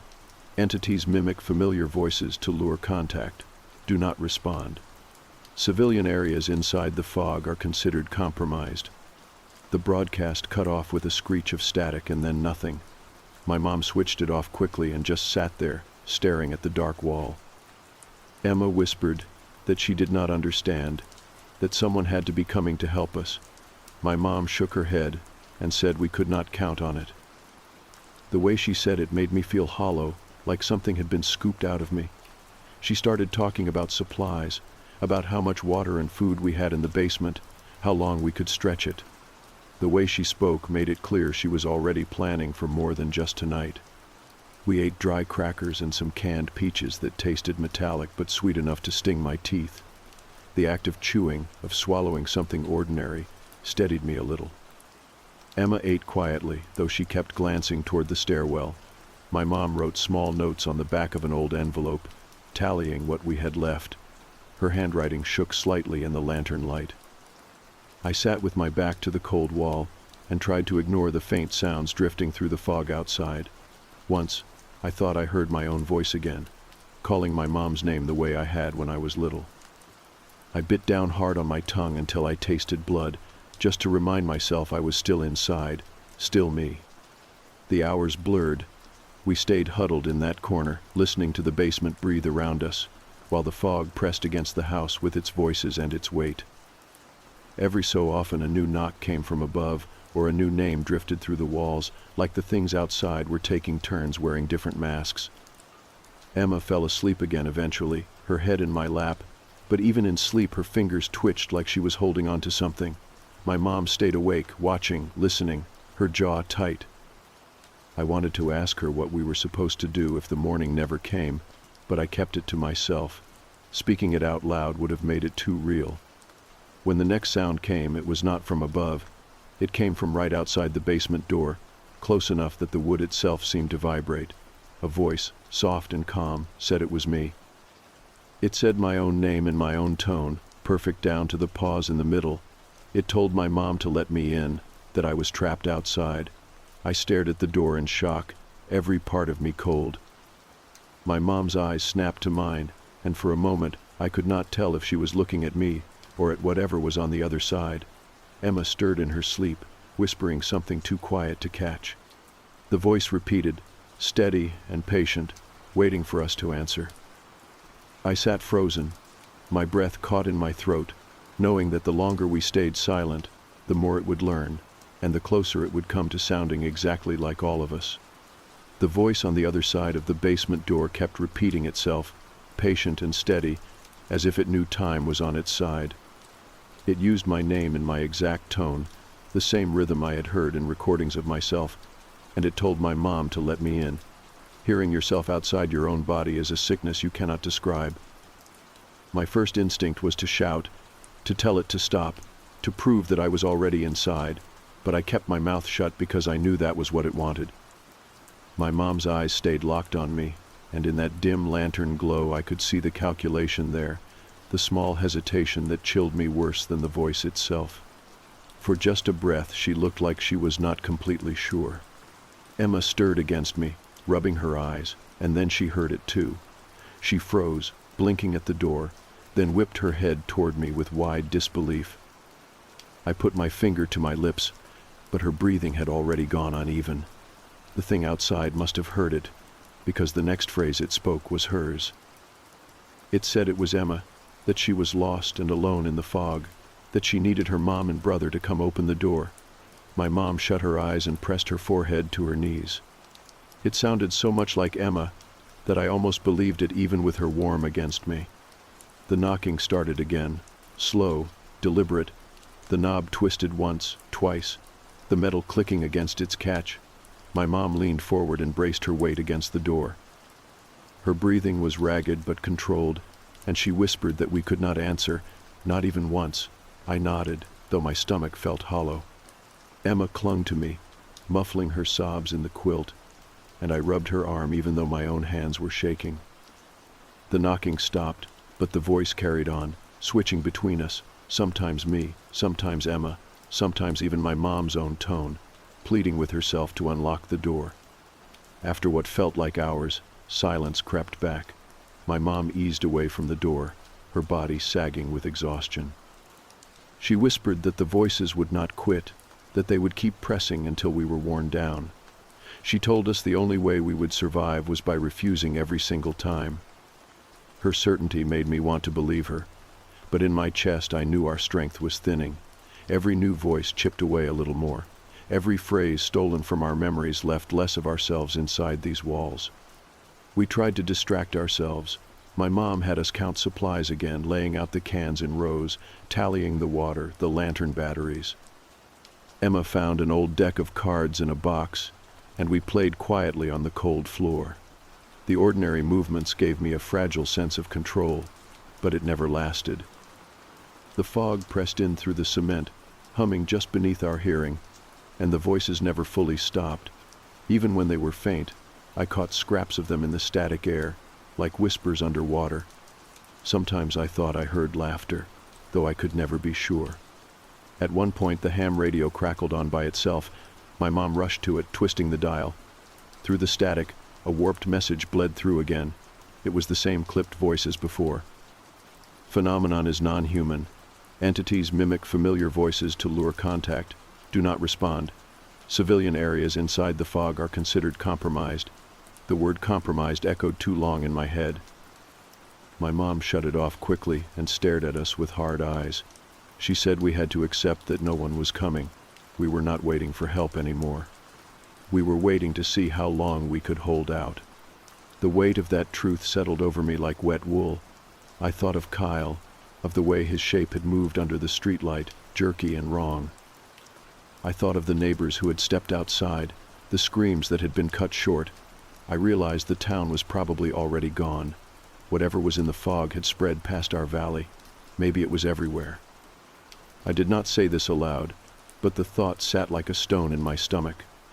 The hours dragged. At some point, Emma curled up and fell asleep again, her head in my lap, her small breaths rattling. My mom stayed alert, though her eyelids drooped. I sat awake, listening. Outside, the chorus had grown. It was not just one or two voices anymore. It was dozens, maybe more. All calling, all imitating, some perfect, some broken. They overlapped until it became a constant drone, like a crowd pressing against the walls of the house. And within that sea of sound, I picked out my own voice over and over again, calling to be let in. Each time it came, I felt less certain of myself, as if some part of me really had been stolen out there. Then, as the lantern began to dim, a new noise rolled through. It was not a voice. It was a scrape, deep and heavy, like claws or tools dragged across the siding. It circled the basement, metal against cement, slow and patient. My mom's lips pressed tight, and her knuckles whitened around the lantern handle. Emma stirred and whimpered in her sleep, and I held her close, willing her not to wake. The scraping continued until it reached the basement windows, then stopped. I held my breath. A soft tap followed, deliberate and slow, as though a fingertip tested the glass. Then another, then silence again. My mom whispered that they were not just voices. She said they had shapes, bodies, forms we had glimpsed but not understood. She said the voices were only the lure, the hook to drag us out. Her words sent a cold shiver down my spine because I knew she was right. I thought of the figures we had seen earlier, tall and wrong, moving like broken marionettes. They were still out there, waiting, and now they knew exactly how to sound like us. I do not know how long the night lasted. The lantern finally went out, and we sat in darkness, our ears full of the voices pressing closer. My mom kept whispering that we had to stay quiet. That silence was our only weapon. Emma clutched my hand, her nails digging deep.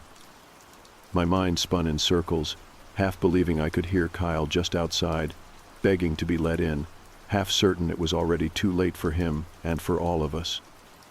The chorus grew until it felt like the entire town was standing outside the basement door, each voice layered with desperation and hunger. When the first light of morning finally bled into the window wells, it was not a relief. The fog still clung thick outside, heavier than before, and the voices had not faded. They only multiplied. echoing back at us with the tones of friends and family and strangers alike. My mom looked at me with eyes that said she already knew the truth. The world outside our door no longer belonged to us, and morning was not going to change that. It was only going to show us how much had already been lost. The gray light seeping through the basement windows should have meant safety. For as long as I can remember, morning was always the reset button. No matter how bad a night felt, the sun made it tolerable again. But when the thin glow touched the damp cement wall and spread its weak color across the floor, nothing changed. The fog was still there, pressed heavy against the glass. The voices were louder than ever. And all I felt was the thick weight of understanding that this was not something we could wait out. Morning did not dissolve it. Morning just showed how permanent it had become. The three of us sat in silence, huddled around the cold lantern. Its batteries had drained hours ago, leaving us with nothing but the faint daylight creeping through the grime. Emma had woken before dawn and had not stopped crying since. She tried to be quiet about it, but the little gasps and hiccups kept slipping out. I rubbed her back and whispered nonsense to calm her, though the sound of my own voice made me flinch. I could not shake the fear that every word I spoke would be stolen and thrown back at me a moment later. My mom watched the stairwell with eyes that did not blink enough. Her hands gripped the edge of a cardboard box so tightly the flaps tore under her fingers. The voices outside had grown into something like a choir, not in harmony, not organized, but layered so thickly that the air vibrated with them. They used every name we knew, in every inflection, switching from Kyle to Grandma to neighbors to strangers. They used Emma's soft little whine when she was a toddler. They used the way my mom's voice cracked when she scolded us. They even used my own words from last night, almost sentence for sentence. Hearing yourself outside your own body is worse than seeing a shape mimic your face. At least with a face, you can tell what is wrong. A voice fools the part of you that still wants to believe. At one point, the basement door rattled again, but not like before. This time the knob turned and held, twisting steadily as if a whole arm of weight leaned into it. My mom rose to her feet and braced her shoulder against the frame. The wood groaned, but the lock held. I rushed to help, pushing my own weight into the door. Emma clung to the blanket and cried harder, rocking in the corner. The pressure on the knob lasted long enough for my arms to tremble, then it released. The voices laughed, a sick chorus of our own tones thrown back at us, and then went quiet again. We stood in the stillness, listening to our breathing.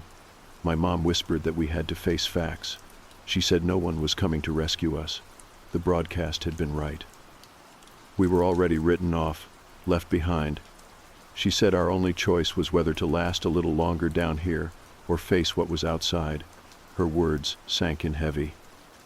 I wanted to argue, to insist that someone somewhere would push through the fog, but the hollow tone of her voice told me she had already buried that hope. Emma whispered that she wanted Dad, even though he had left years ago. It made my chest ache to hear it. My mom only pulled her into her arms and rocked her slowly, like Emma was little again. The fog pressed harder. I could see it through the window wells, the pale churn of it, thicker than any storm I had ever seen.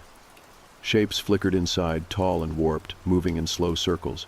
Every few minutes one of them would pause and lean close to the glass, leaving only a dark blur, then drift away again. I tried not to look, but my eyes kept pulling back to it.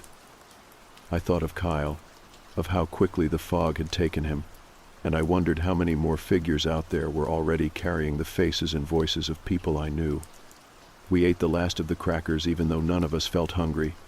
My mom forced us to drink water, saying we would need our strength. Strength for what, she did not say. My stomach twisted as I chewed, and the taste of cardboard filled my mouth. Emma nibbled at hers without lifting her eyes. The simple act of eating felt wrong, like pretending we were just riding out another power outage. The world above us was not the same, and food was not going to fix that. The hours blurred until the gray outside shifted towards something brighter. It was not sunshine, not really. The fog glowed as if it had swallowed the light itself. But the day was here, whether we wanted it or not. With it came the truth that there was no leaving the basement without walking straight into that brightness. My mom stood and paced, her hands rubbing her temples, her lips moving silently. Emma dozed against me, but her sleep was restless, her fingers twitching as if she were reaching for something she could not find. Then came the sound that broke the fragile balance we had been holding. A voice called from the porch, loud enough to cut through the walls. It was Kyle again, but not broken or looping this time. It was perfect, strong, natural, alive. He said he was sorry, that he had been wrong, that he just wanted to come back inside. He said he had found help. He said everything would be fine if we just let him in. His words twisted around my ribs and pulled at me in ways I could not fight. For one dizzy moment I believed him. I almost stood. My knees bent, my palms pressing against the floor. My mom saw it and grabbed my arm hard enough to bruise. She shook her head fiercely, her eyes wild. She whispered that it was not him, that it would never be him again. Her voice cut through the fog in my mind, but the damage had been done. I had wanted to believe, and wanting was dangerous. Emma woke at the sound and began to cry again, calling for Kyle even though she knew. The voices outside swelled, copying her, repeating her cries until they drowned her out. It was unbearable, like listening to her multiplied 100 times. We stayed that way until the day dragged toward evening. The voices never stopped. They grew and grew, filling every space around us, until the house itself seemed to hum with them. By then I knew we would not be leaving. Not tonight, not ever. The supplies were nearly gone. The fog showed no sign of thinning. My mom sat with Emma clutched against her chest, her eyes fixed on the stairwell, her face carved with exhaustion. I leaned against the wall, empty, listening to the sound of my own voice calling from outside the windows, begging to be let in. As the lantern died for good, and the light from above dimmed into another long night, the three of us huddled together in the cold. We said nothing. There was nothing left to say. The fog had come to stay, and the voices would multiply until they filled the world. What little space remained for us was shrinking by the hour. When I closed my eyes, I heard myself outside, louder and closer, promising I would not leave until the door opened. And in that final stretch of silence between us, I realized the truth. The house was no longer our home. The valley was no longer our town. The world was no longer ours. It belonged to the fog now, and we were only waiting to see how long it would take before we were claimed too.